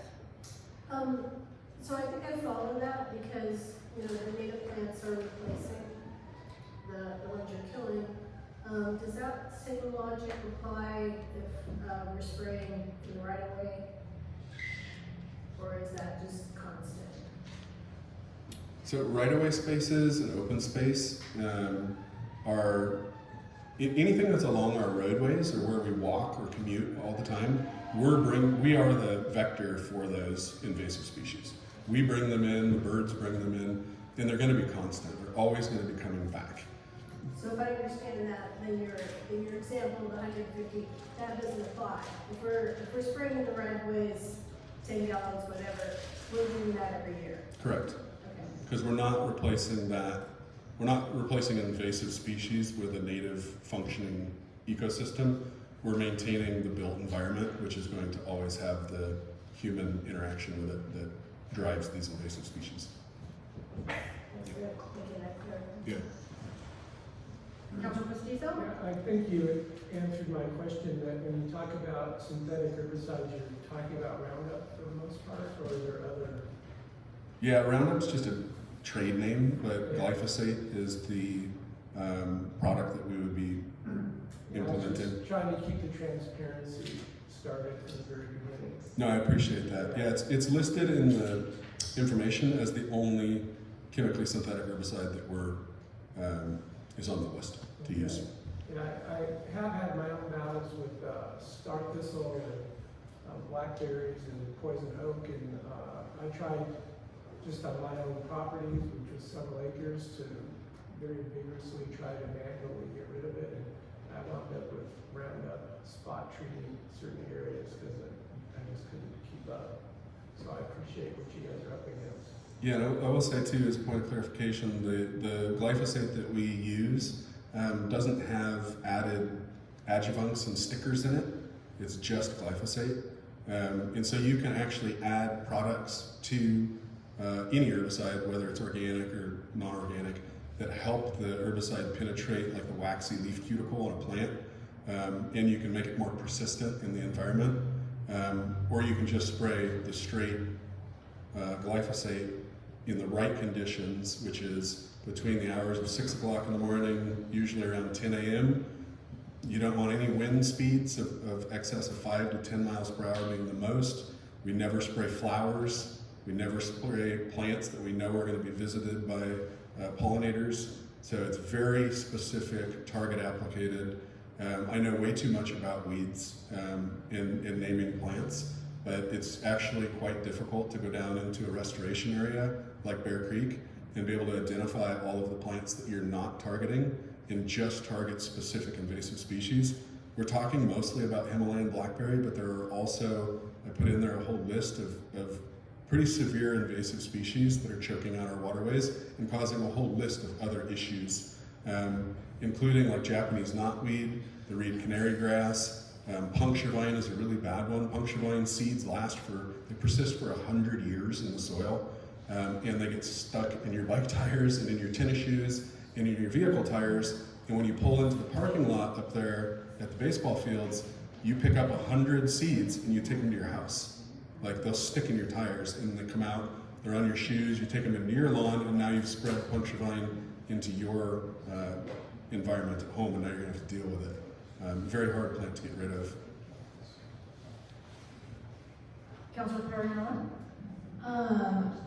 I guess the other question that I have is about capacity, because I know that Eugene worked that section of Wagner Creek with his team over and over and over again. What kind of capacity do we have to do that? I'm just wondering, because it's a massive undertaking, I know.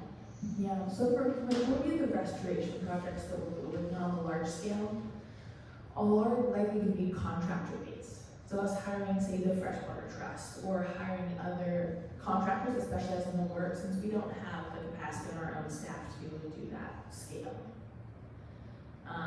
You know, small projects, really smaller restoration projects that I'd say probably less than an acre, Mike, we could do in-house with Mike's skill set, but anything over than that we would contract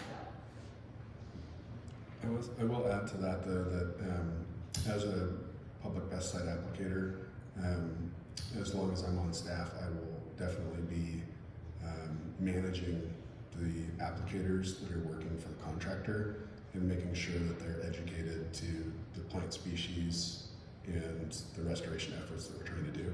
Freshwater Trust uses really highly qualified individuals, and so does the Red River Watershed Council, so I don't see any issues with that. I just wanted to make sure that you're aware that I take responsibility for it. Councilor Bastizo? Just following up on that, so hiring contractors costs money as well, but do we have a financial plan to accomplish that? So currently, the majority of our large-scale restoration projects are grant funded. Where, the ability to apply some debt besides the specific scenarios benefits staff capacity issues, things that Brett mentioned, like trying to maintain the sidewalks on 99, or maintain the center of the Highway 99 medians. Areas with very low traffic, that could save us, probably a couple of days worth of staff capacity trying to remove all those weeds by hand multiple times, to instead be able to do a one-time application per year. Could save us a couple of days of work. Does that get to your question, Councilor Bastizo? Well, I guess almost, if we got grant funding to take care of these bigger areas, that includes what we're talking about here, or this would be in addition to what the grants are planning to pay for? I don't know if I'm 100% know the answer, but for example, the Freshwater Trust is doing a restoration project in our greenway right now. And so the grant money that they're working under covers the removal of non-native plants, the replanting of the new native plants, and establishing of irrigation and other infrastructure needed, and the maintenance for a certain period of time. So they'll be around doing what Mike described essentially for the next 5 to 7 years? Correct. Can I say one more quick thing? I just wanted to point out the city of Ashland also has a really awesome integrated pest management policy that they've been practicing for years, and they have one exemption to their pesticide policy, and it is for the right-of-ways that are in the medians and adjacent to the medians, and the reason for that is safety. So it takes a very small amount of time to go through and selectively target weeds in those beds. In hand pulling them, they found that if you put a person out in between traffic and you don't close the lanes, even though they're wearing high visibility, the risk was too great for the reward. So that's their one exemption. Yeah, I get the same message from Parks and Public Works people in the city of Medford that it's can be pretty dangerous out there. Any other questions? All right. Well, do we want to start? Thank you, gentlemen. Thank you. Start working towards either direction of staff or a motion of some kind. Sure, I was just going to make a couple of comments, if I could. So, one thing I want to do is is just ask the council that if there's going to be a motion that we make sure that that our comments that are deliberation are within a motion. I just want to contain the conversation. We've got it's 8:30 and we have a long ways to go still. So, Councilor Clark. I hear that. If no one objects, I think I would make a motion. Okay, we'll entertain a motion.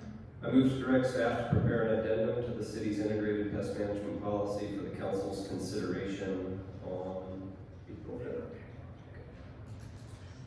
Second.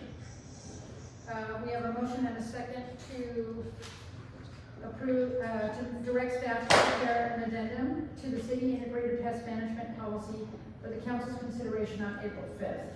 Councilor Clark, do you wish to speak to your motion? I do. Just want to start by saying I really appreciate the comments that all the speakers made tonight, and really appreciate all the sentiments and thought and caring that goes behind those words and that motivated people to come and give their comments tonight. I do support this motion. You know, if you look at the professionals who have been implementing ecological restoration in our riparian areas successfully, they will all tell you that they would not have been able to be successful without using that tool. Repairing, restoring our riparian ecosystems is such an important priority in our valley for so many reasons, and it's regrettable that we need a synthetic herbicide to help us get us there, but I think we do. You know, just on the issues of scale, I agree there's way too much glyphosate being used in the country, and agricultural systems use vast amounts of it. ODOT uses vast amounts of it, and other highway departments that aren't looking for the invasive species and then spraying them, but just turning on the truck as they drive. You know, all the way down the ditch. And those, you know, are a much greater concern, on order of magnitude, greater concern than the environmental impacts of any environmental impacts that would be associated with what we're talking about here. So I just kind of wanted to put a little perspective on that and really appreciate the work that staff has put into developing this very conscientious framework, and I really appreciate that and understand and appreciate the need for it. Councilor Breyer? Yeah, I agree, and along those lines, just really want to thank Beyond Toxics for their feedback and suggestions. I hope we can really continue to work with them and integrate those practices. And trust Mike, and I think hopefully in the right way. Any other deliberation? Councilor Penamara? Thanks. You know, listening to all of this, it does make a big difference when you're hearing from environmentalists that this is necessary. I think that I'm feeling very comfortable with the restoration, especially because of the decrease just over time. I'm a lot less comfortable with using glyphosate the weed situation where it's going to, the applications continue to be the same. Not less comfortable. I think I can understand the need. That to me, it's a very different kettle of fish. I certainly hear. I think the argument about safety in the meetings is very compelling. The fact that you're not going to have hopefully kids playing in the weeds in the meetings. But one thing, there's also been the talk about not having enough staff capacity to get to the weeds and the costs of the manual labor. And then we also hear from the community and know that the community at one point was very dedicated to an organic approach to tackling the weeds. So I think we lost a lot of that momentum over the years of COVID. And so what I'd like to see in parallel with this is the opportunity of the city looking to help resurrect the weed team and give some of our community leaders the opportunity to create that so that the staff, the impact on staff is lessened. And then to try to balance that with that particular need. So to me, there's very, very different propositions here. So I'd like to have that built in as well. Any other comments? I just want to add, and what I want to do is add and not repeat.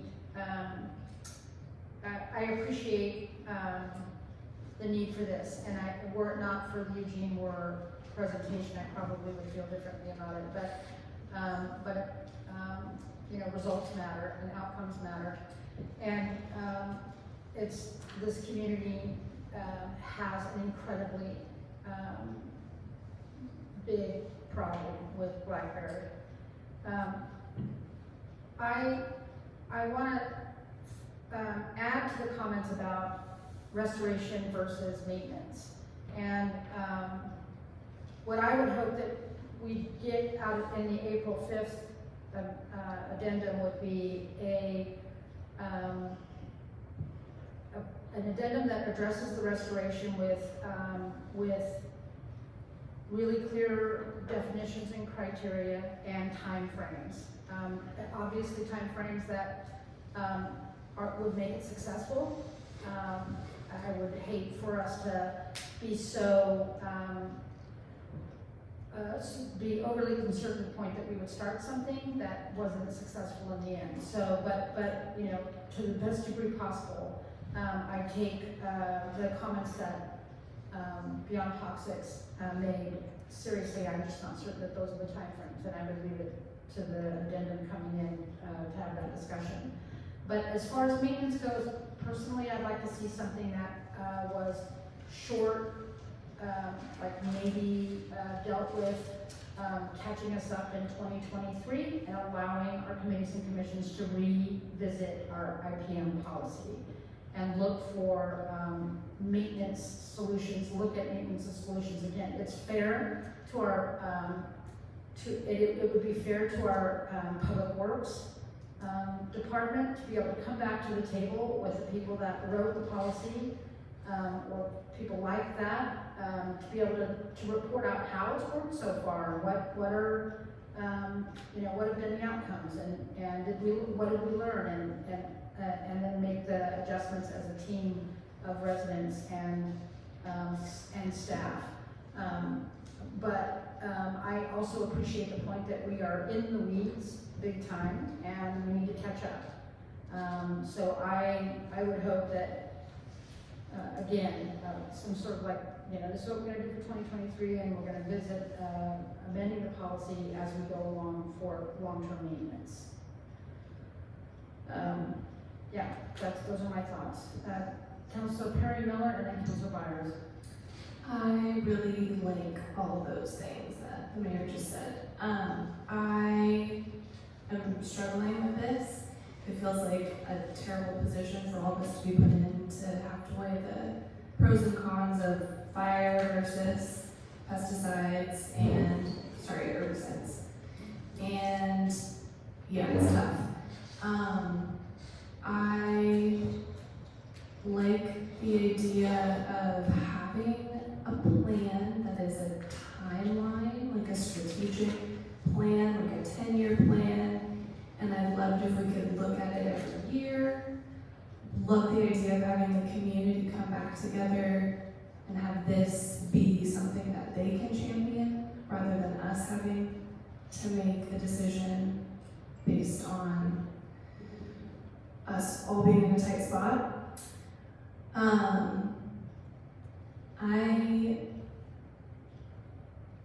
I'm still struggling, so that's it for now. I just want to say, I hope it's not a 10-year plan. Councilor Byers? Thank you. I'm in agreement with everything that's being said by my peers, my colleagues here, sitting with me.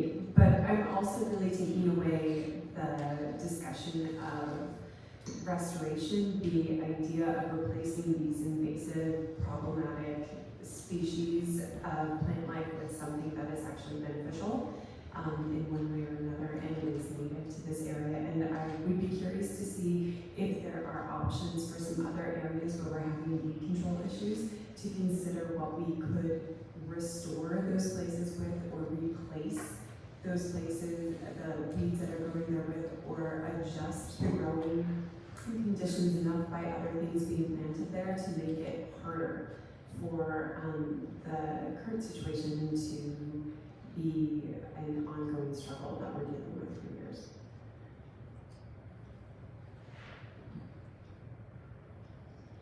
Okay, any further deliberation? Councilor Perry Miller? Just that I forgot to mention what Councilor Byers also said about restoration practices feeling like something that I would be more likely to support because it would be that timeline rather than ongoing maintenance. It's still tough, but okay, any further deliberation? All right, all those in favor, please say aye. Aye. Aye. Any opposed? Motion carries. I just want to mention really quick, Jordan, that it's obvious that this is a heavy lift for the council. I mean, emotionally, it's heavy. Some of us also went through a long, hard road to get an IPM policy in place in the first place. So I'm hoping to just reiterate that we come at this with an exact amount, and really, it's one of the things we can count on you for, that you are very precise in your policy making. We're looking for that. I don't think anybody disagrees that we're looking for that here. And to our community that's here tonight, thank you everybody for coming. This is an important issue for Talent. It's been demonstrated time and time again.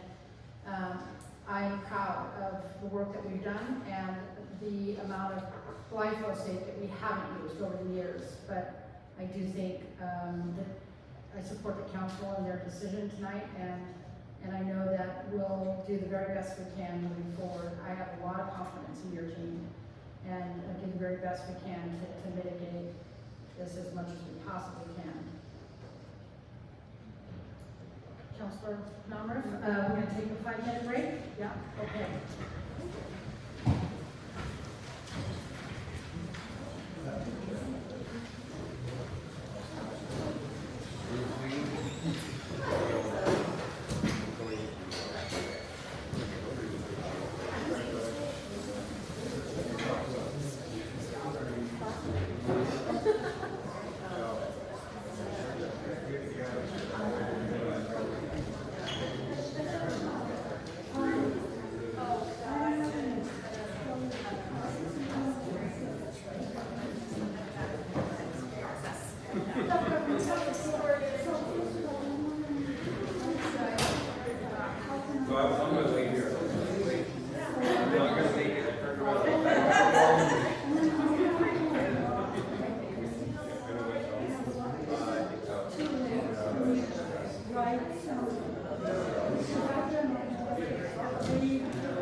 Okay, well, that's 5 minutes, y'all. The packet has it all. They all.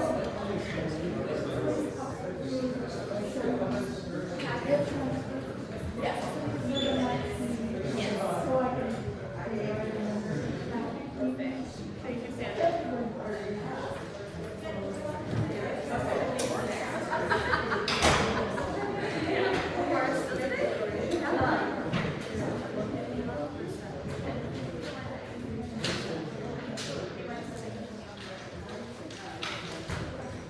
Right.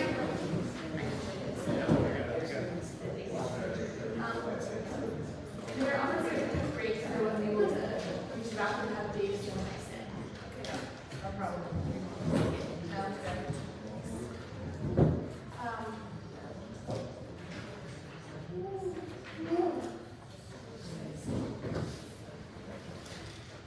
Once again, thank you, everybody, for your great deliberation on that item. I know it was hard.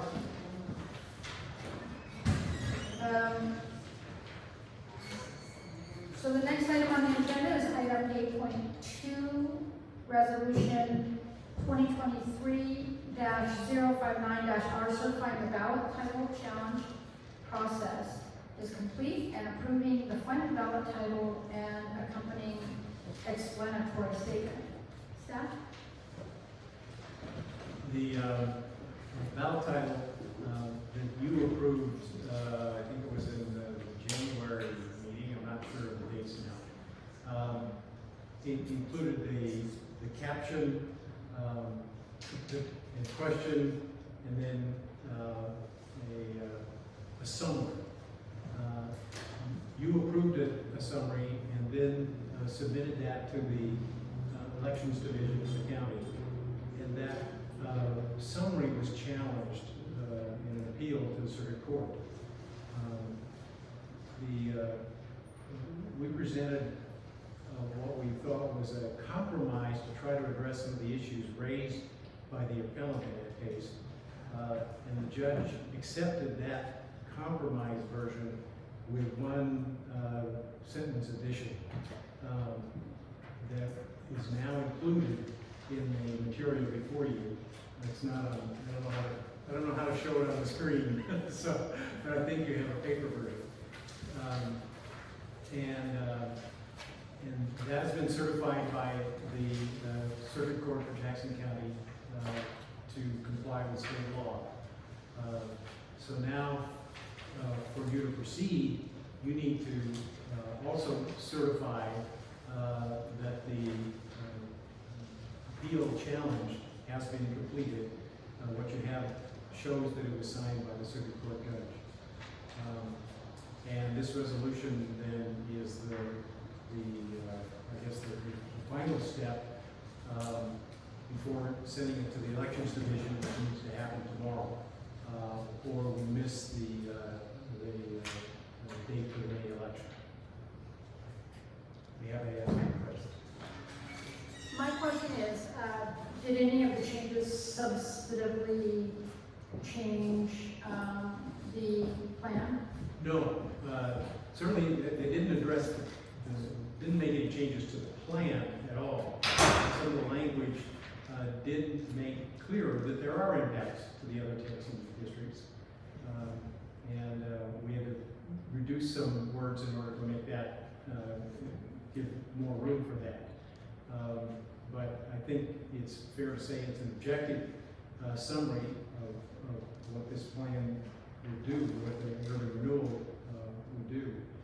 And that's what the judge concluded. Any questions? Council Palmer? Yeah, it was in, so I'm looking at caption, question, and summary. So the question previously didn't have the last 6 words using urban renewal tax increment financing, or did it? Is that the? What page is that on? Well, it says 118 at the bottom, it's a part of our packet.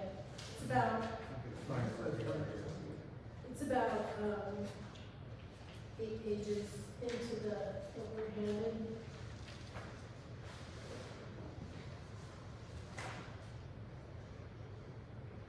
And what are you referring to? So we have caption, advisory vote on the Almeda Fire Recovery and Revitalization Plan.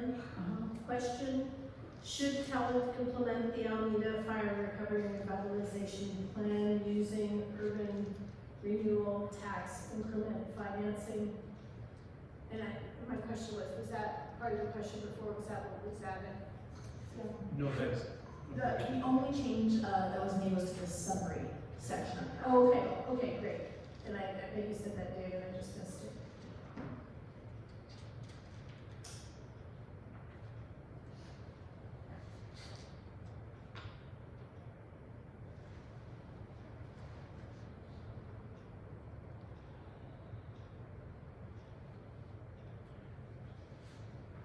You will also want to take the summary is a 175 word limitation. You'll also want to take a look at the explanatory statement, which is a 500 word statement, which of course goes into more detail.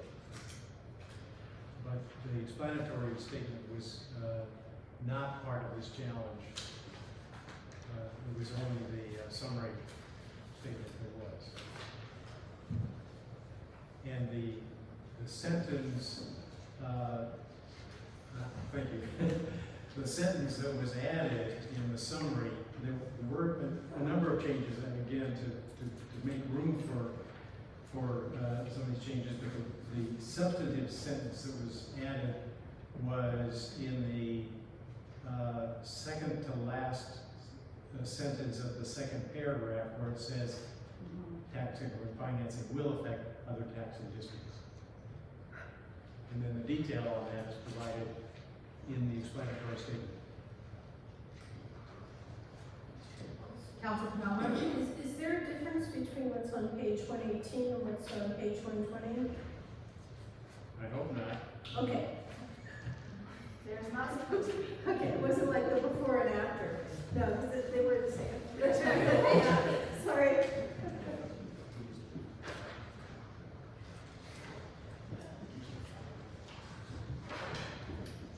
Okay. If there's no further questions, I'll entertain a motion. Council Myers? I move to adopt resolution 2023-059-R.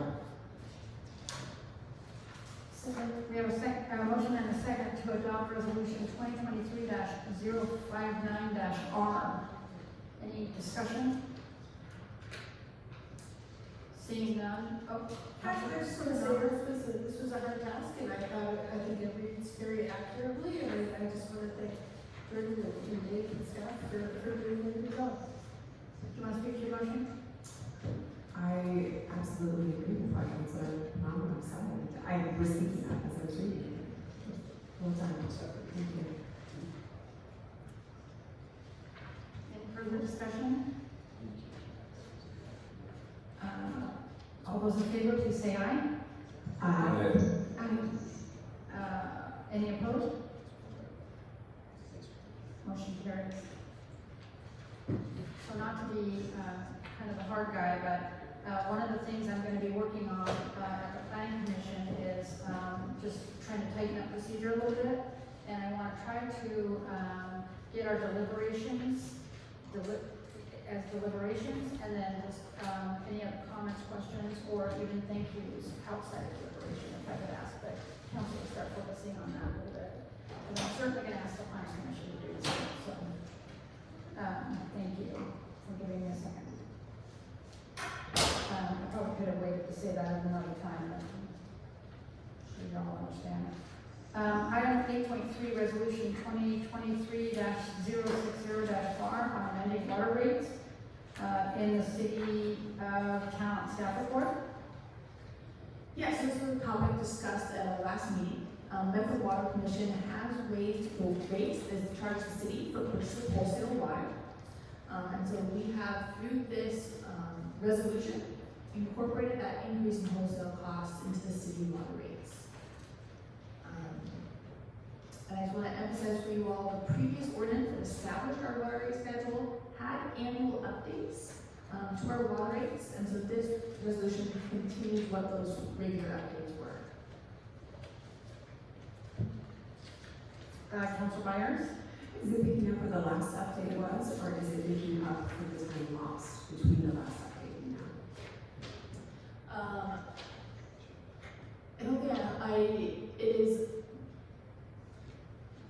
I don't actually understand that question. Do you mind asking another way? Sure. I'm wondering if in the past there were regular increments of time between increases, and if that's the case, if this increase is just what the next increase would have been if those regular increases had continued, or if this is where the increase rate would be at if it had continued to increase at the regularly set rate. So it is occurring at the same time that normally would increase the rate per annual adjustment. And is the amount what it would have been if it had increased regularly up until this point, or is it the amount that it would have increased to if we were, if it was the increase after the last one? No. I'm going to put it differently. So we, per the ordinance that was adopted in 2015, our water customers were going to see a 1.4% increase this year, this March. So they're going to see that 1.4% increase, but then on top of that, they're going to have an additional, on average, 11 cents per 1,000 gallon increase to incorporate for that wholesale water cost increase. Okay.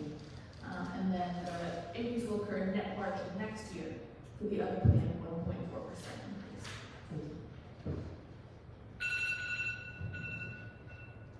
Any other questions? I'll entertain a motion. Councilor Clark. I move to adopt resolution 2023-060-R. We have a motion and a second to adopt resolution 2023-060-R. Is there any further discussion? Seeing none, all those in favor, please say aye. Aye. Any opposed? Motion carries. We don't need a roll call if it's raising rates. You know, actually, I think we do. Let's just go ahead and do it. Councilor Clark? Yes. Councilor Kumar? Yes. Councilor Carter? Yes. Councilor Esposito? Yes. Councilor Byers? Yes. Councilor Carmona? Yes. Motion carries, Mayor. Thank you. I'll review those rules and remember next time when exactly to do it.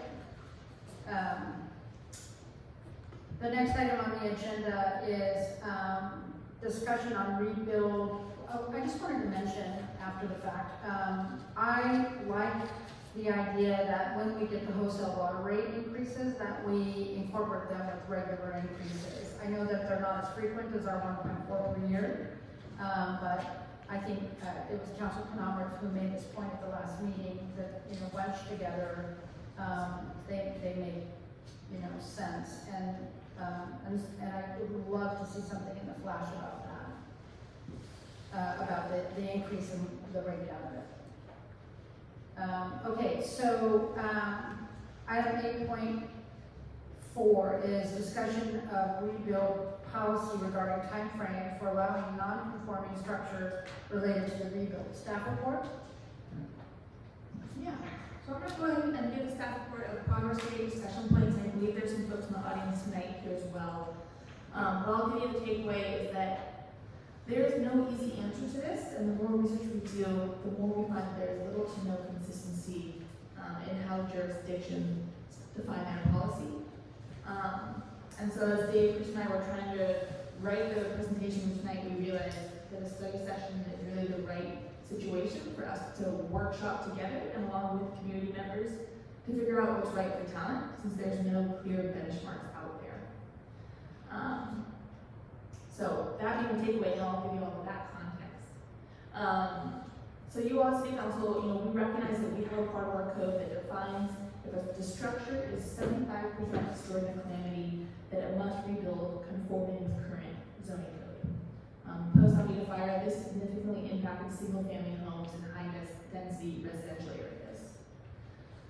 The city has put that part of our code on hold. We have suspended that to allow families to rebuild their homes they lost in the fire.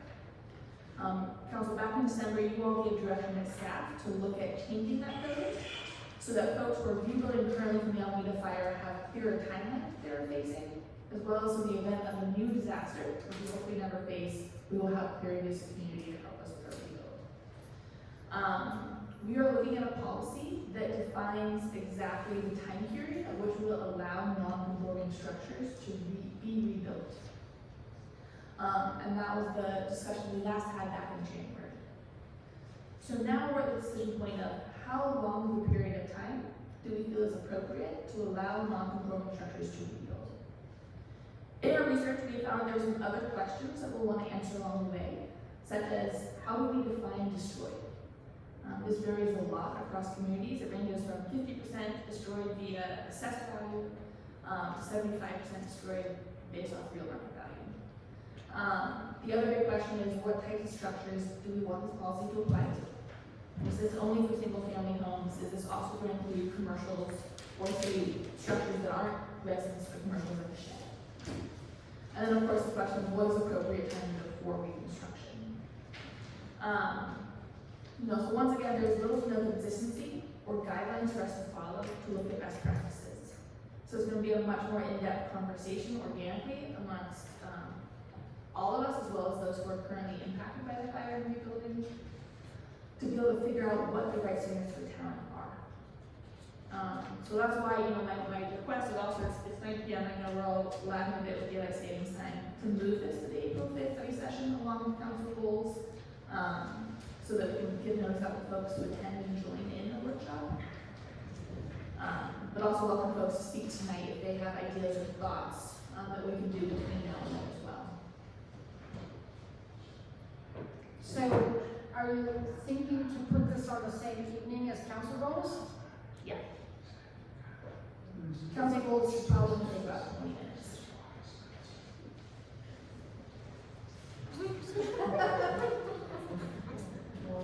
We'll start the session at 5 p.m. just in case. Maybe at 3. Yeah. 3 to Because then I could have a dinner break. And I do want to just clarify for folks in the room, I know we have folks in the room who are still rebuilding their property or live next to properties to rebuild, that the executive order that I signed last week, the 2023-01, does allow for the continuance of non-conforming structures of single-family homes to be rebuilt up until the emergency declarations ended. That executive order clarifies that language, and I know I can speak to the mayor in her dedication to really being clear and clarifying these code changes prior to having that declaration end. So just remind folks and let folks know that's where we're at. So, I would discourage us from doing it on the same night. I don't think it's necessary for us to do it on the same night, and just because I don't want to take from the public if they come to have this discussion, and the experience I have is that when we engage with the residents, the conversations are richer and longer, and yeah, so I just think it might be more prudent to do it on a separate night. No, that's a great idea. I like that idea. Yeah, thanks. Anybody else have any thoughts on that? We'll just follow your lead from there. Okay. Thank you, Jordan. Perfect, of course. Appreciate it.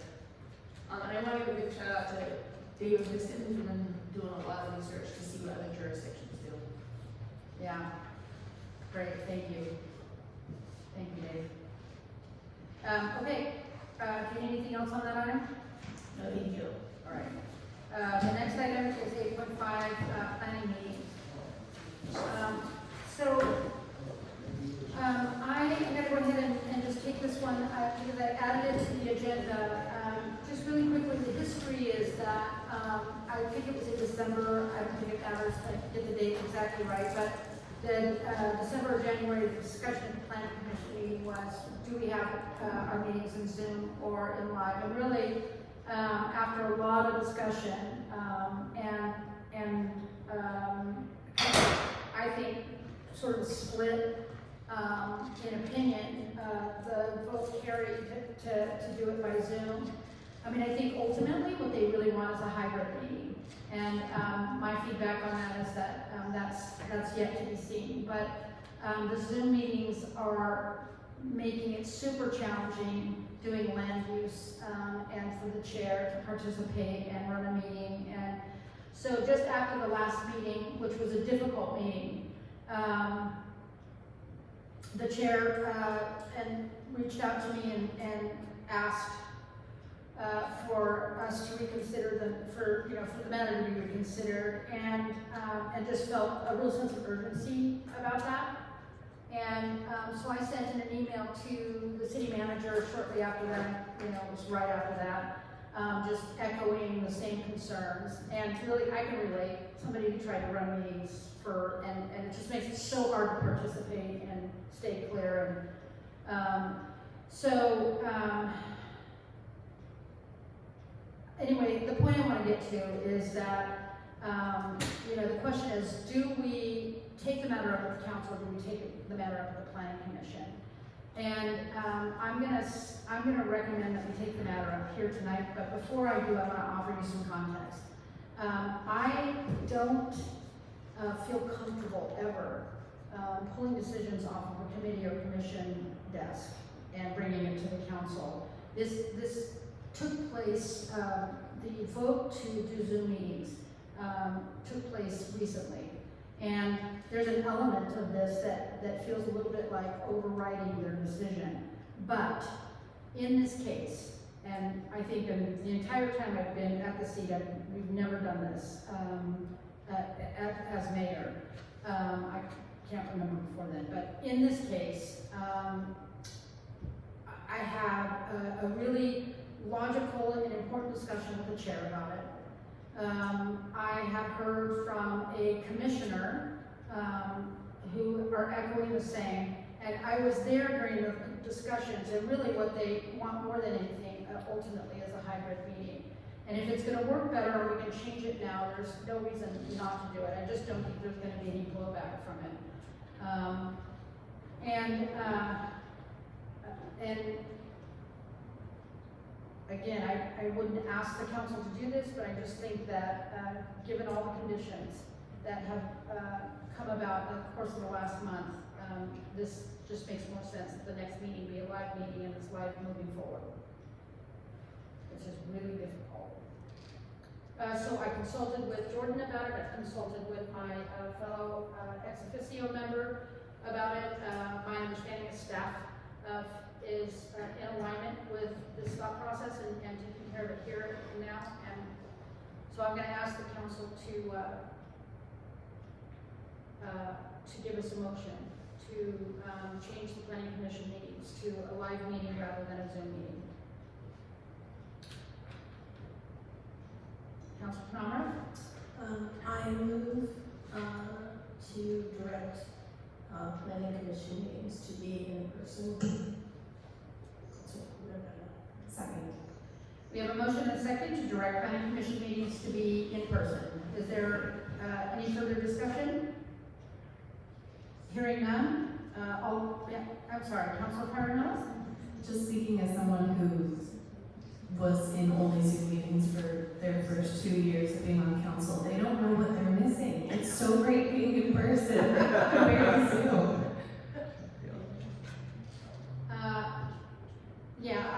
In deliberation, I would just say that a lot of the discussion to keep it in Zoom was about attendance, and Zoom meeting didn't improve it at all. So there's not a compelling reason to continue in my mind. And I would support the motion if I had to vote. All right, anybody else? All those in favor, please say aye. Any opposed? Motion carries. Thank you, council. And I just want to say one last time, because I really don't like overriding the decision, but I don't feel like it's overriding this. Item number 9 on the agenda is committee and commission reports. Does anybody have any committee and commission reports? Council Phenomenal? Yeah, this might be better under other. I just wanted to bring up the situation for Together for Talent. They have 2 members reviewing their bylaws and their founding ordinance. They have a quorum minimum of 4, so they're not able to make any decisions. So it's more like people gather and chat, which is cool. But I'm wondering what we can do to, like we do with the planning commission at some point, is to lower the required number of members, which currently is, I think, 7, and lower the quorum requirement just to the majority of however many members there are, or whatever we need to do to give that committee that is small but dedicated the ability to function. At the risk of questioning your excellent research, your usual excellent research, I thought Together for Talent was assembled under a resolution. Is it an ordinance? Councilor Phenomenal? So this is, there's a couple of things. One is when I was looking it up today, I looked it up in the Talent Municipal Code.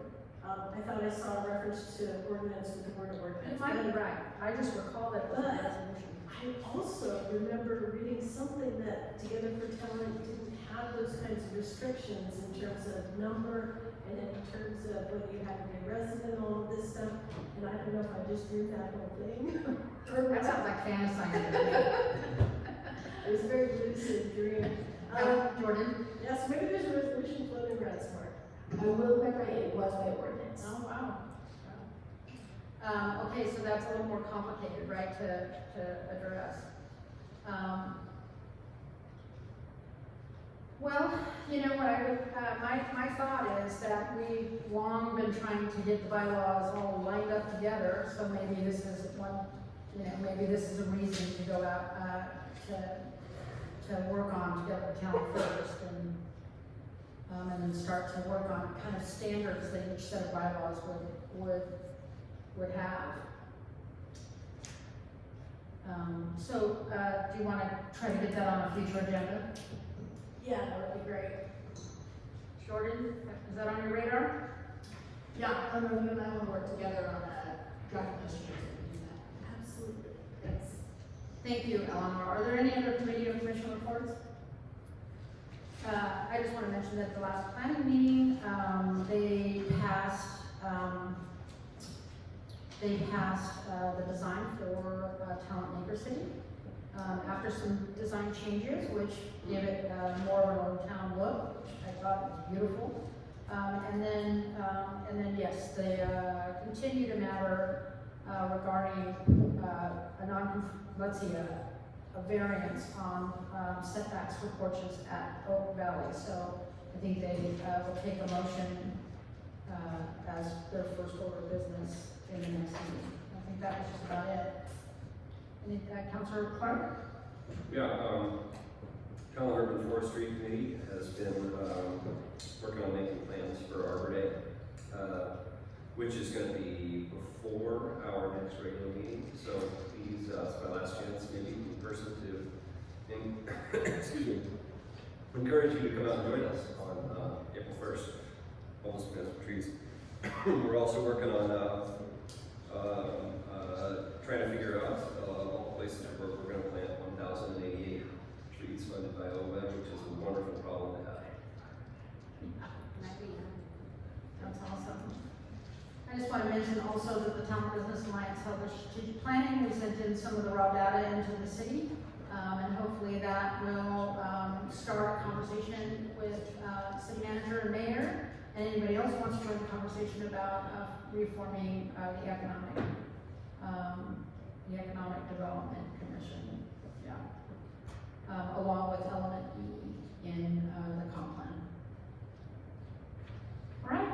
If there's nothing else, let's go ahead and move on then to other business or future agenda items. Anybody? Councilor Myers. Yeah, Jordan, I would like to get this on the future agenda. You and I, and perhaps the mayor as well, could gather to talk about the starting point for getting an advisory committee for equitable practices, cultural competency, developing that framework, and also doing a bit of closer work that might be even more immediate in its application. I would like to join because in my experience, I just would like to sit and learn. Yeah, you do good work, and I'd like to tag along. Yeah, great. Anybody else? All right. Item 11 is written communications. There are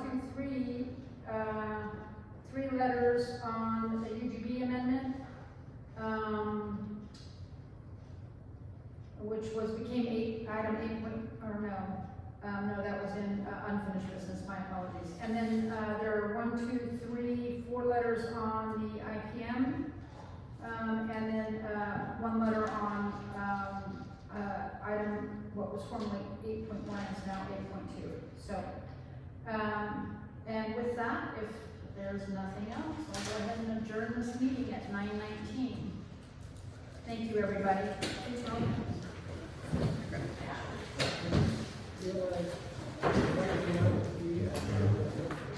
So you're not? All set?